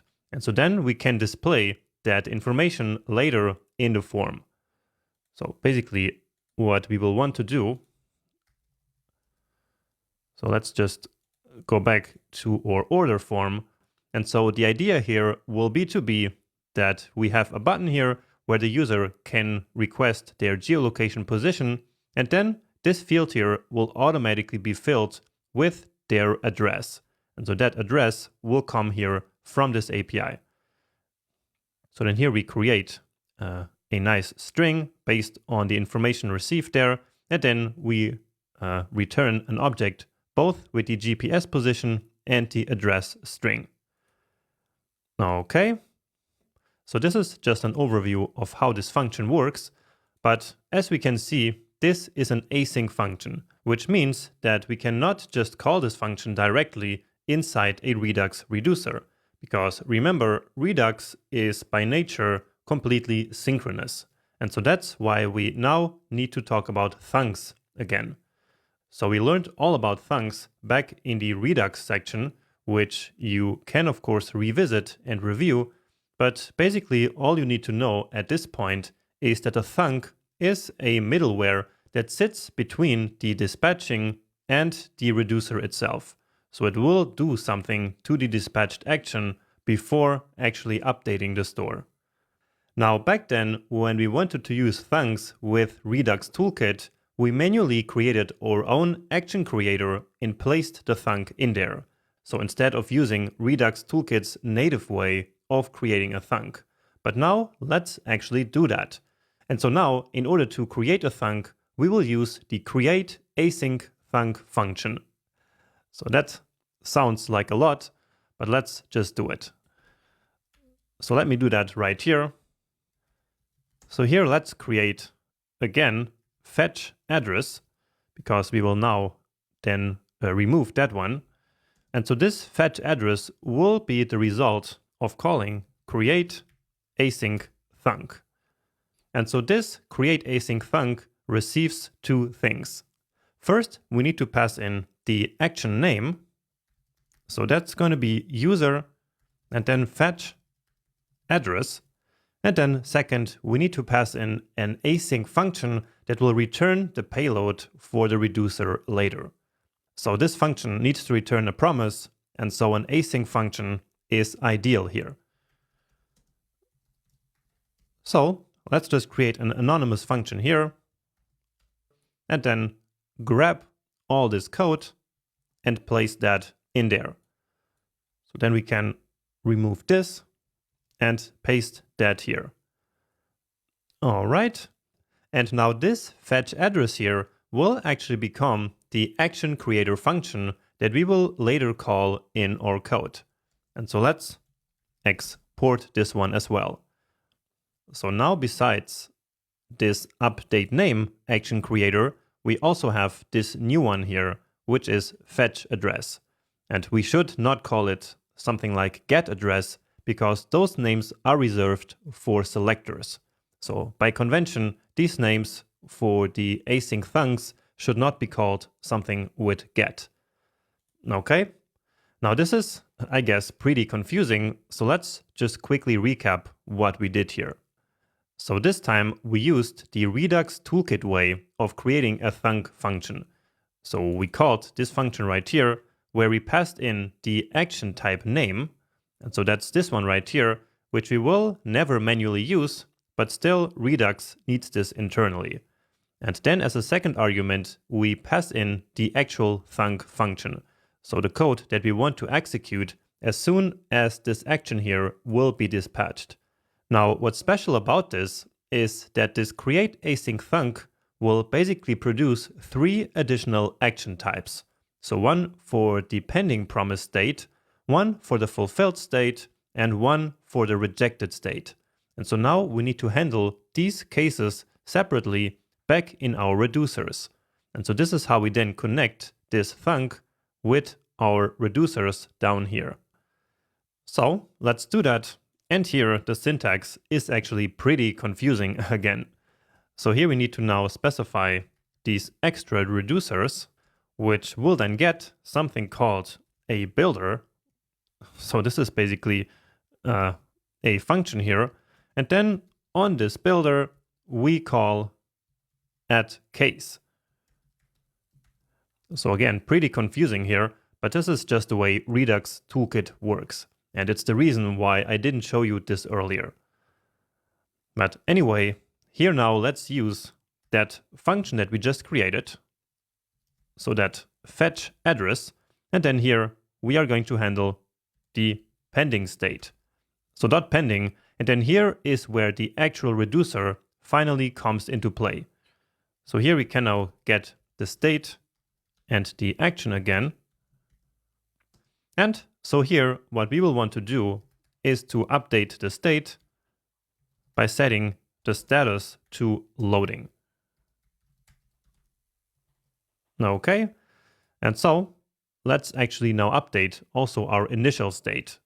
So besides this username, we now need a few more things here. So let's start with a status, and let's make it by default idle. And then as soon as we start loading, so that's this pending state, we set it to loading right here. Just place this into these curly braces. And then we also want to store the user's position. Let's start here with this empty object, the address, and also some possible error. Okay, and so let's now handle the other two cases. So for the fulfilled state, so the case when there is success, and also the rejected state for an error. So builder.add case fetch address dot fulfilled, and then again finally our reducer. So state and action. And here we have this small problem where actually we need to chain this here after the other add case. So first of all, let's set the status then back to idle. And yeah, here I'm again forgetting this dot here. Then let's actually take care of the important part. So as I mentioned earlier, this data that we return here will become the payload of the fulfilled state. So payload of the fulfilled state. All right, and so let's then use that. So let's do state dot position will be equal to the action dot payload dot position, and then state dot address will be equal to action dot payload dot address. And finally, let's add a case for a possible error. So for example, when the user doesn't accept geolocation, so state and action, and then here let's do state.status will be an error, and not like this, and state.error.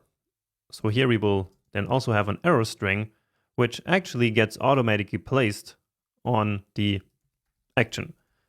So action.error.message. Okay, so we actually finished this part here, but before we review this, to make this a bit less confusing, let's quickly add just a temporary button right here in this create order so that we can dispatch an action and then actually see this working. So let's create a button here with the onClick handler, where we then dispatch. And so let's actually get that. I think we don't have it yet. Let's just do that somewhere here. So use dispatch. And so here, what we want to dispatch is exactly this action creator. So we want to dispatch an action that is created by this action creator that we just made here. And so that will then basically dispatch an action with this string here, so with this action name, and attached the pending state and the fulfilled and the rejected state. So that's why we exported that. And so let's see if this works. So get position like this, but then we need to add some pizza here actually to the cart first. All right, and now let's actually open up our Redux DevTools again. So that's going to be really handy here. And so let's click here, and so something is definitely working. So it's asking me here to allow geolocation. So let's allow that. And you see that a lot of things happened down here. So let's check it out. So as soon as we clicked here on get position, in fact, the user/fetch address/pending action was dispatched. And so what this did here was set the status from idle to loading. And so that is actually exactly what we have here. So this one right here. And so that's what I was saying earlier. So that dispatching the action would create an action with a type of user/fetch address fetch or /pending. So exactly what we have here. And so that's what this reducer right here is then responsible for handling. So for updating the state right here. And then as soon as the promise was finished, so as soon as it got fulfilled after all of this work here, so after getting the position and then fetching the address, so after all this, that data was then returned here from the function. And so remember that this then became the payload of the fulfilled state. And so this fulfilled state is then handled by this reducer right here. And so this then updated the state here to idle, to the address itself, and to the GPS position. And in case that the user, for example, did not allow the geolocation to happen, so if we clicked here on block, then this rejected state, so this reducer right here, would be called. So then we would get an error, which we could then display in the user interface. Now, okay, so our Redux logic here works, even though it is, as I keep saying, pretty confusing. But this is basically just a recipe that you will have to follow in case you are interested in creating things with Redux Toolkit. So just make sure to maybe review the flow of the data here and how all of this works. And then let's move on to the next video where we will integrate this geoposition logic here into this actual form. Now let's finish this feature and integrate the geolocation data that we just loaded using Redux into our create order form. Now, first of all, we need to fix a small bug here, which is that here it should be called state.status. So make sure to fix that here, and then we can go back to our create order form. So we want a button like this one, but not right here. So we want it actually to be really close to the address field. Now our card is empty again. So let's add something. And there we go. So the idea is to put this button right here. So on top of this input field. So let's grab it from here and then down in the form. Let's place it right here. All right. So of course, this now looks a bit wrong. And so let's first of all use our button component, which apparently we need to include manually, or actually it's already there. But we need to, of course, give it the type. And so let's make this one a small button. And that's a bit better. And so now let's basically position it absolutely here on top of this field. Now here we cannot really pass in any new class names. So let's just wrap it into a span. So that's no problem at all. And so here we need to position this absolutely. For this, we just use Tailwind's absolute class, but for that, we then need to make the closest parent relatively positioned. So with position relative. So we are getting somewhere. Now we just need to position it all the way to the right there. So let's say right 0. Or actually, let's move it a little bit more to the left. So let's do right 1. And that's a bit too much. So maybe we have 0.5. And that's a little bit too little. So let's use our own values here to escape Tailwind's rigidly formatted values. Now that's a bit too much. Maybe 3 pixels, just like this. And just to make sure that it stays on top here, we can also set the z index just by typing z and then just some value here. It's not really important. All right, so that's working now. But if we clicked this button, then we would have a problem because this is right now a button inside a form. And so clicking this would then automatically submit the form. So we need to prevent that default behavior. So let's do that right here. So then we need the event object. Then let's wrap all this into curly braces so that then we can first do e.prevent default. And now if we clicked here, that will then again get our position.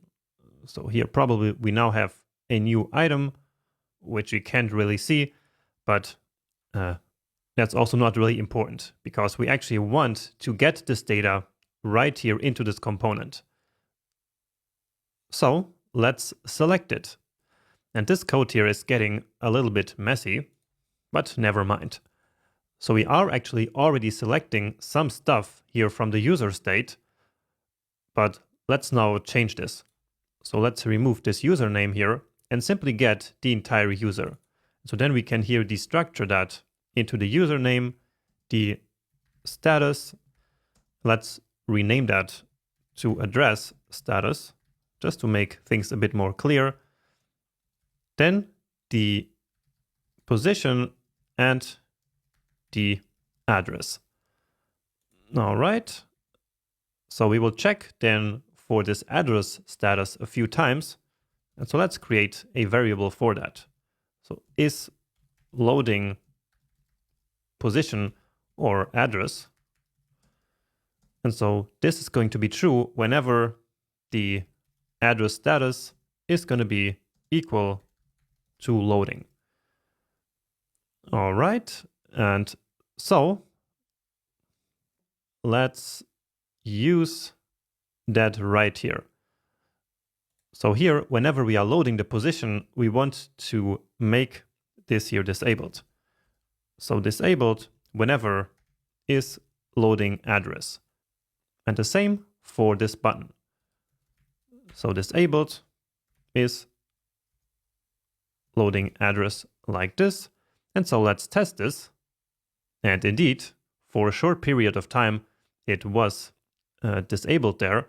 And now let's again use the default value prop here to then display that address here. And so by doing this, the user is then able to edit it before submitting the form. So this, for example, might not be super helpful. And so then the user can come in and change it here. Now, if we do already have a position, it doesn't make sense to then keep displaying the button here, I guess. And so let's make some conditional rendering here and say that we want to display this only if there is no latitude. So that's position.latitude and no position longitude. And so only then we want to display the button. And so now, since we already fetched the position, the button is gone. But if we reloaded this, then it would be back, which I'm not going to do now because then we have to add another item to the cart again. Let me just also use that state right here in the submitting one, so that here we can also not submit if we are loading the address. Next up, let's also display a possible error there. So let's copy that style from here. So taking all of this, which we already styled earlier, and then let's place that here. And of course, here we will want to display it whenever the address status is equal to error. So that we set here in this situation, right? So whenever this happens here, we then want to display some message. So let's actually use this error message right there. So I think we haven't grabbed that yet. So let's call that error address. So let's take this here from the state. So error, and renaming it to error address like this. So now we need to reload this. So let's add some new item to the cart. There we go. And now as we get the position, but we forgot to actually disallow it again, because that is what will create that error. So we need to basically block this here. So you can click here and block it, but then we need to again reload first. Or maybe we can try to reset the state here, or Or we could also just try to revert to this state here. Yeah, and so this is now the nice thing about these Redux DevTools, which is that we can basically travel in time. And so now if we click this, then there should be some error. Well, somehow there isn't. At least that's what it seems like.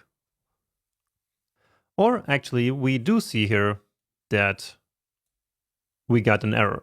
And here the user denied geolocation. But for some reason, it's not showing up here in the UI. So let's see if we did something wrong. But I don't think we did. Let's try to write something else here.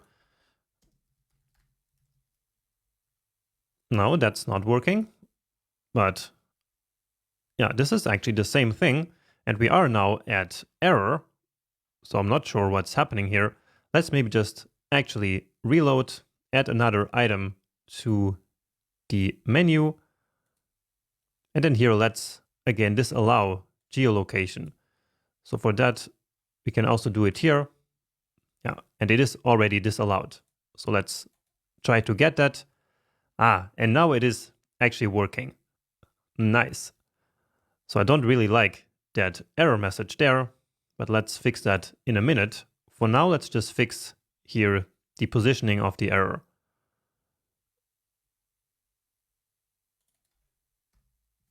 So here we probably also need to add this to the top. So top and 3 pixels as well. Now this worked actually on the smaller screen, but right now we need a bit more. So basically, let's just add some media queries here. So I think it's the small one. So this, of course, just a minor detail, but if we're doing it, let's do it right. All right. So now we have it positioned correctly again.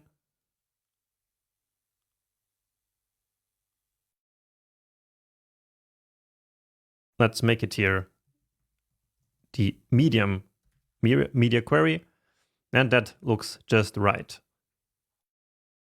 Now here, let's change the error message to something a bit more actionable.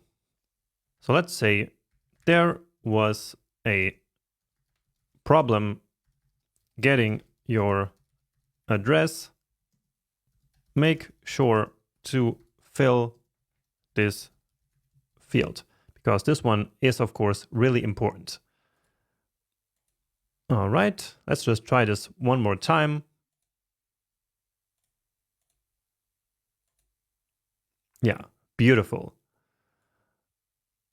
Okay, but now let's actually allow it again.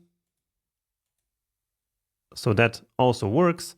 And then as a last step, we of course also need to get this data then here into our form action. So right here in the form action, when we submit the new order, we will also want to submit it with the actual position data. So with the user's GPS location, because that's going to be really important or really helpful for the company to deliver the pizza. And so let's use the same trick that we used here for the card. So let's do another hidden input field. So of the type of hidden, let's name this one here simply position. And then as a value here, let's actually simply create a string. So let's say position dot latitude, comma, position dot longitude. Just like this. And apparently we forgot to close the element, and nice. However, when the user denies the geolocation, or if there is some other problem with geolocation, then we do not get this position right here. But still, we want to allow the user to submit the form in that situation. So they can still manually input their address here, and that should be good enough. And so let's first check here if this position actually exists. So if position longitude, then let's basically submit this string that we just created, and otherwise just an empty string.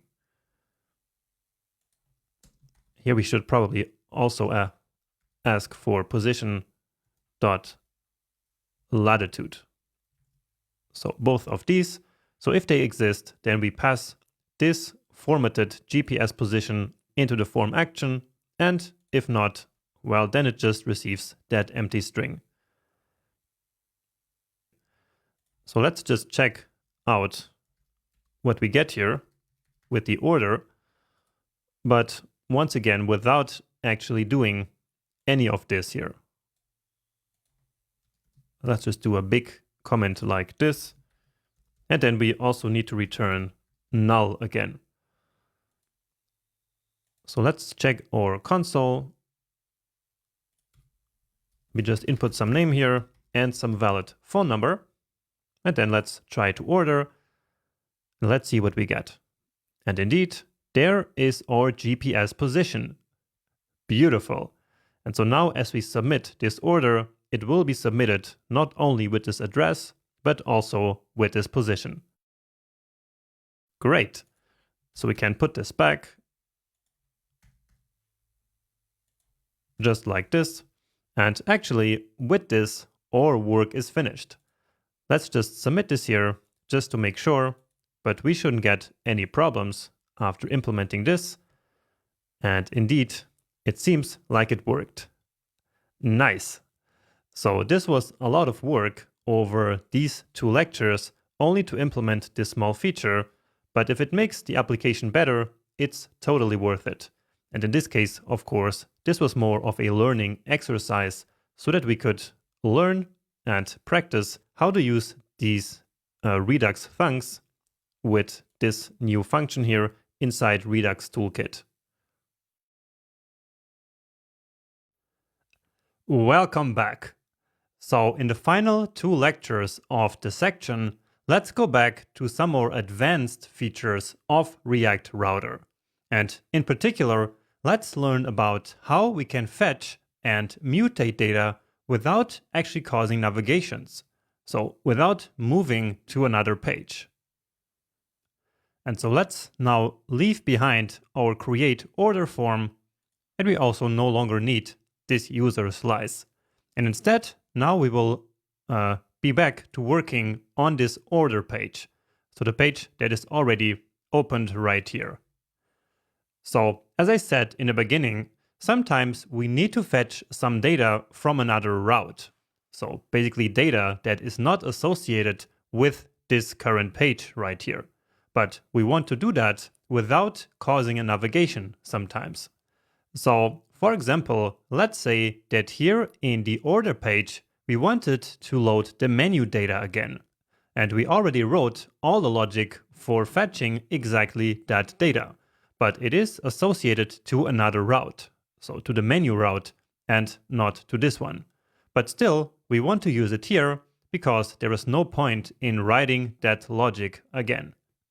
So in other words, what we want to do is to use the data from the menu route, but without the user actually going there. And so for that, we can use the useFetcher hook. So this hook will return something called a fetcher.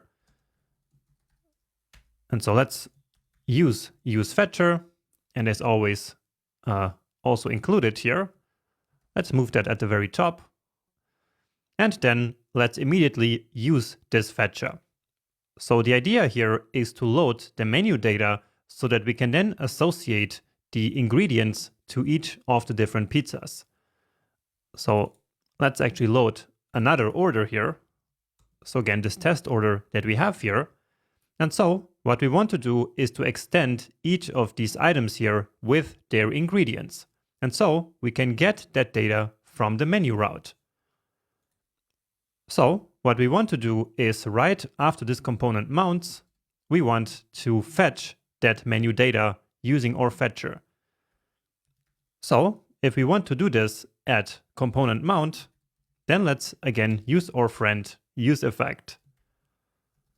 So we haven't touched this one in a long time, but now here we need it because we want to fetch this data not on some event, but really when the page first loads.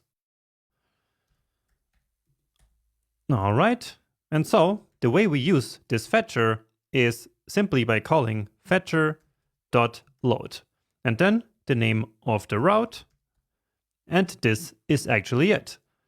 So this will then load the data and will store it basically in this fetcher object, and then later we can retrieve the data from there when we want. And actually, let's only fetch this data if there is no data yet. So we can do if there is no fetcher.data. All right. And just like normal page navigations, this fetcher can also be in different states. So just like here in our app layout, remember that we can have in the navigation the state of idle, loading, or submitting. And so here with the fetcher, it's the same thing. And so by default, the state is idle. And so let's only start fetching this data whenever the fetcher is in the idle state. So when it's not already doing something, equal to idle. All right, and here we need to include that fetcher in the dependency array, and beautiful. So with this, our data should already be fetching, which we can probably see in the network tab here. So let's just reload the page here and then filter for fetch requests. We need even more space, but here we only have that one. But, well, never mind. I believe it should still have worked. Maybe it is somewhere else here. But yeah, let's see later. Let's first try to actually access this data and then see what happens. And indeed, why not immediately log it here to the console? So let's say fetcher.data. And then here in the console, well, we don't get anything. Try that again. And still nothing. So maybe we should remove this condition here just to test. Or actually, the problem is right here. So this is fetcher.state. So just like this. And yeah, so now there is our menu data.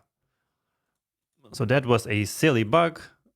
Maybe you have even caught this before me. But anyway, what we want to do now is to pass this data into each of these order items. All right, so where actually is that? Right here. So we want to pass in basically now only the array of ingredients. So let's check that. So each of them has this array of ingredients. And so that's what we want to pass in now as the ingredients prop. So each of these items doesn't need to know about the entire menu, only the ingredients that are relevant for the item itself. So we access the entire data at fetcher.data, and then if that exists, so again, very helpful optional chaining, and then let's find the menu item that corresponds to this order item. So that should be easy because they share the same ID. So let's just say item.id. So here they actually are called ID, but in the order they are called pizza ID. So they need to be equal to the pizza ID. Now here I cannot call this item, but let's just say element, because we are already calling each item in the cart item. So the element ID from the menu needs to be exactly the same as item.pizza ID. Okay, so this then returns the entire object that corresponds to the pizza. And then from there, let's just grab the ingredients array. Okay, and then here in that component, let's accept that.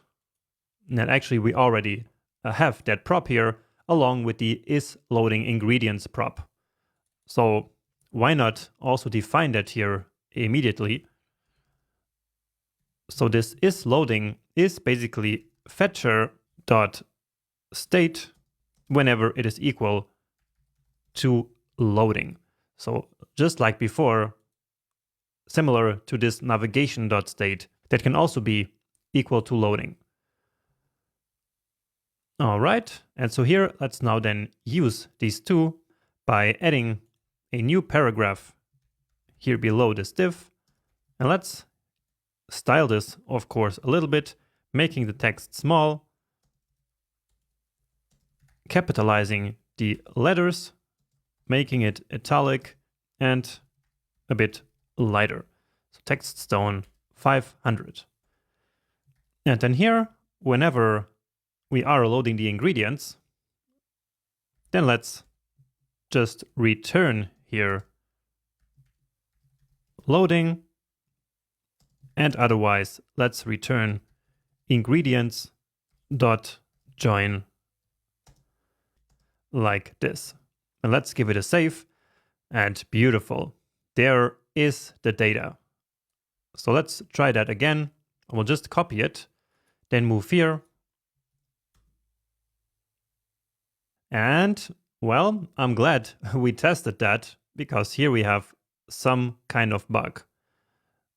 So probably we are trying to read the data here from fetcher before it even exists.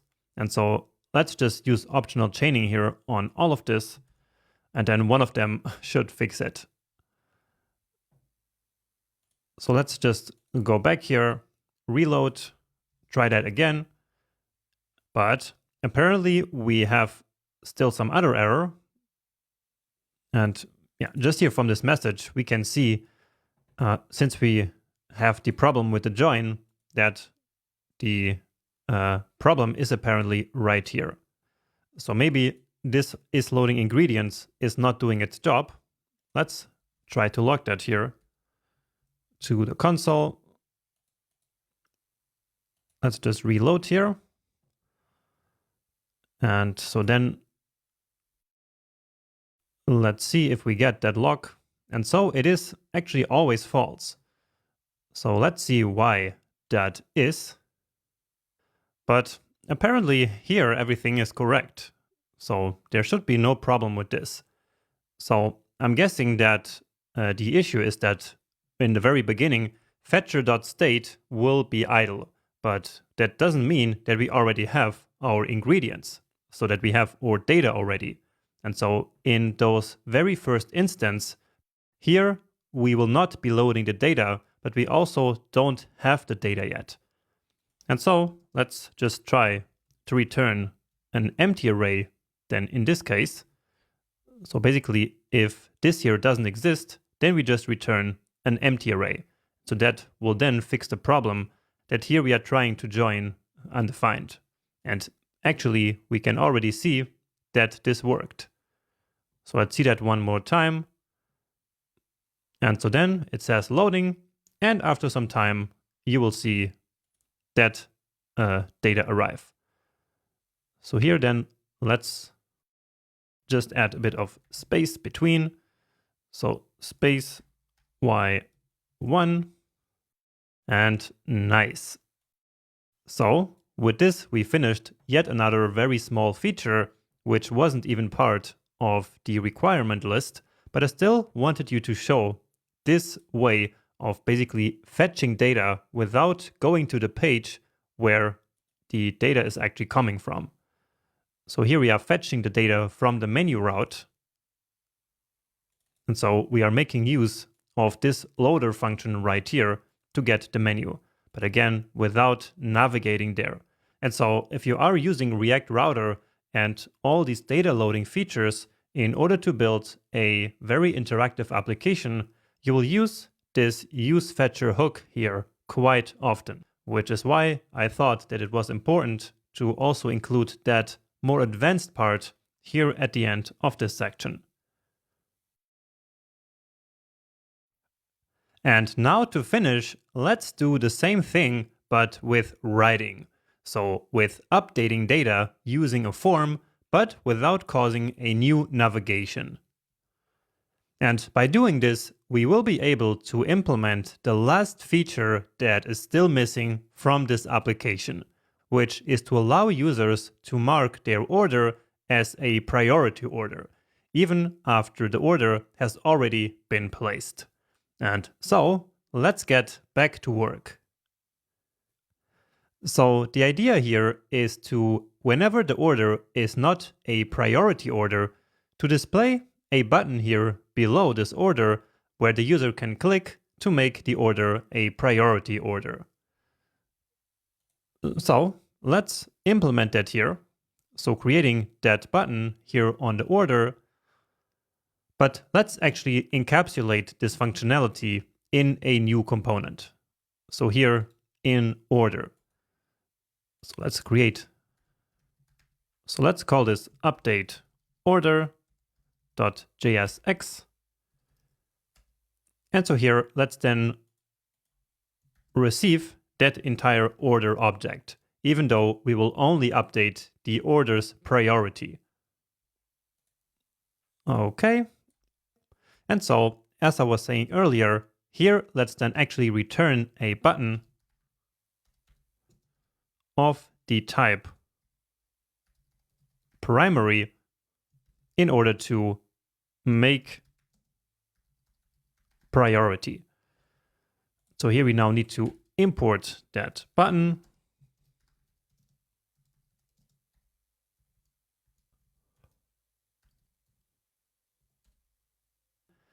And then let's include that right here. So probably right here at the very end, but only if the order is not a priority order. So we should already have that status here, or actually, yeah, it's this priority here. So this will either be true or false. And so let's say if it's not priority, then we want to render that update order. So update order like this, and we need to pass in the entire order object. So in this case, we will not see that button right here because this is already a priority. Yeah, let's just remove this console.log and then let's create ourselves a new order so that we can then make that one priority. Then here, let's not even bother with getting the position, and then let's order. All right, and so indeed, now here we have our make priority button. And so as we click this, we want to change priority from false to true, and then this whole page here should re-render and make this button disappear and displaying up here the priority status. So let's see how we can do that using again the useFetcher hook. So just like we did in the previous lecture. So use fetcher like this. And now in order to update, so to write data, we do not use fetcher.load, but instead we use a form component that the fetcher provides to us. So basically what we will do is to simply wrap this button here into a form, even though we don't have any input elements. But still, this is how it works. So the syntax looks a bit strange, but this is actually just a component. And so we can do this. And so basically, this is just like the other form that we worked with earlier. So just like this React router form here, with the only difference that submitting this one here actually creates a new navigation. So the idea with this one is to navigate away from the page, while this one, so fetcher.form, will not navigate away. It will simply submit the form and then also revalidate the page. But let's talk about revalidation in a minute. For now, let's set the method here to patch. I think it should be, because we will update the order. And then let's also quickly move that button to the right side. So this is really nice about Tailwind again. So as soon as we have it installed, we can simply very easily apply this kind of styling without any effort from our side. All right, but now let's write the actual logic to update the order. And so for that, we need again an action. So async function, which by default should be called action. And so here we again get access to the request and to the params. And we will see how we use these later. For now, let's just log something here to the console. Let's say update, and then we, as always, need to return something, which in this case will just be null. So just like before, let's export this here as a named export. And then, just like before, we need to wire everything up in our route definition. So we need to connect this action with the page. So let's come back here to app.js, where we have our route definitions. And so this one, we will actually connect to this route right here. So action should be, and then first we need to, of course, import that.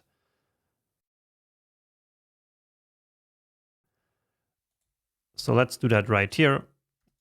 And it is a named import. So loader, and then let's rename it as update order action from features order and then update order. All right. And now here, let's then use that. So update order action. And this is going to work just fine, even though the form that we want to connect with this action is not really on this page, but on a child component of this order page, right? So the form that we want to be handled with this action here is actually inside update order, which is a child component of order. But React Router is smart enough to figure that out. Okay.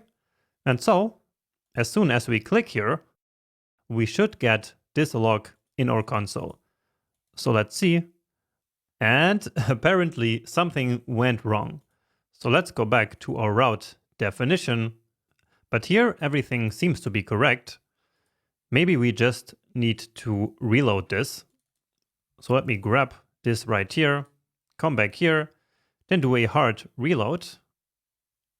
And so here we see some error. And so here I was trying to import loader, which should be called, of course, action. So another silly bug here. But this is just so you see that this really happens. So while you are building an application, you'll make mistakes all the time. That's just completely normal. But anyway, now this should be handled, and indeed we get the update logged to the console. So now our form right here is connected with this action. And so now all we have to do is to actually set the priority to true on the current order. So usually when we do some kind of data updating, we will then have a couple of inputs here also in this form. But in this case, we don't have any inputs. All we have is this button here. And so in this case, we don't even need to read any data from the request. So opposed to what we did here. So here we got the request and then we read the data from there, which again, in this case is not necessary, so we don't even need that request here. Let's just leave it there so that you know that it exists. So let's get rid of this. And what we are going to do now is to use one of our services. So this one right here, and call this function. So this update order function. And as we see, this is a patch request, which is one of the two ways of updating data. So there is the put request, where we need to pass in the entire new updated object, and then there is patch, which will only take in the data that has actually changed and add that to the original object on the server. So long story short, all we need to pass in here in this function is the ID of the order that should be updated, and then only the data that should be updated. So the data that should be updated is only the priority field, and it should always simply be set to true, because this button is only visible here whenever the priority is false. So then here we basically just turn that on. And so then here let's await that update order function, which needs the current ID and that data. So where do we get the order ID from? Well, luckily for us, we also have here this params object, which is still able to give us the information here about the current URL. And that contains the order ID param right there. So we can simply do params.order ID and then the data. And that is actually already it. So let's click here now and see what happens. So take good notice here of what will happen. So let's click, and immediately our page updated here. So we got now the priority price here, and we have the priority status also displayed here. And so this is the power of revalidation that I mentioned earlier. So revalidation basically means that React Router knows that the data has changed as a result of this action. And so then whenever that happens, it will automatically refetch the data in the background and then re-render the page with that new data. And so that's what is so helpful about this fetcher form here. So this form that we can use to update some data without causing a navigation. And so just like I mentioned earlier, if you are building a highly interactive web application, you will use this all the time probably. Now, as I had mentioned earlier, probably you will then also use some input fields here. And if you want, you can now practice this new skill here by allowing the user to update some other information. For example, their address or their phone number. So you can play around with this here if you want, which would probably be a good idea if you want to really cement these new skills. But with that being said, we now have actually finished this fast React Pizza application. So congratulations for building your biggest application yet, and I hope that you're as happy as I am about the way that this application turned out. So I really like this small application here, and we covered a lot of ground in terms of features and also in terms of how to actually build a real, more professional web application with React. Now, I have a lot more ideas about features that we could implement here, but I think that this is more than enough. And if you're interested in knowing about these other features, if you want to practice, then just ask me in the course Q&A. But for now, let's wrap up this project and also this section so that I can see you right in the next section where we will start building the main and the biggest project of the entire course.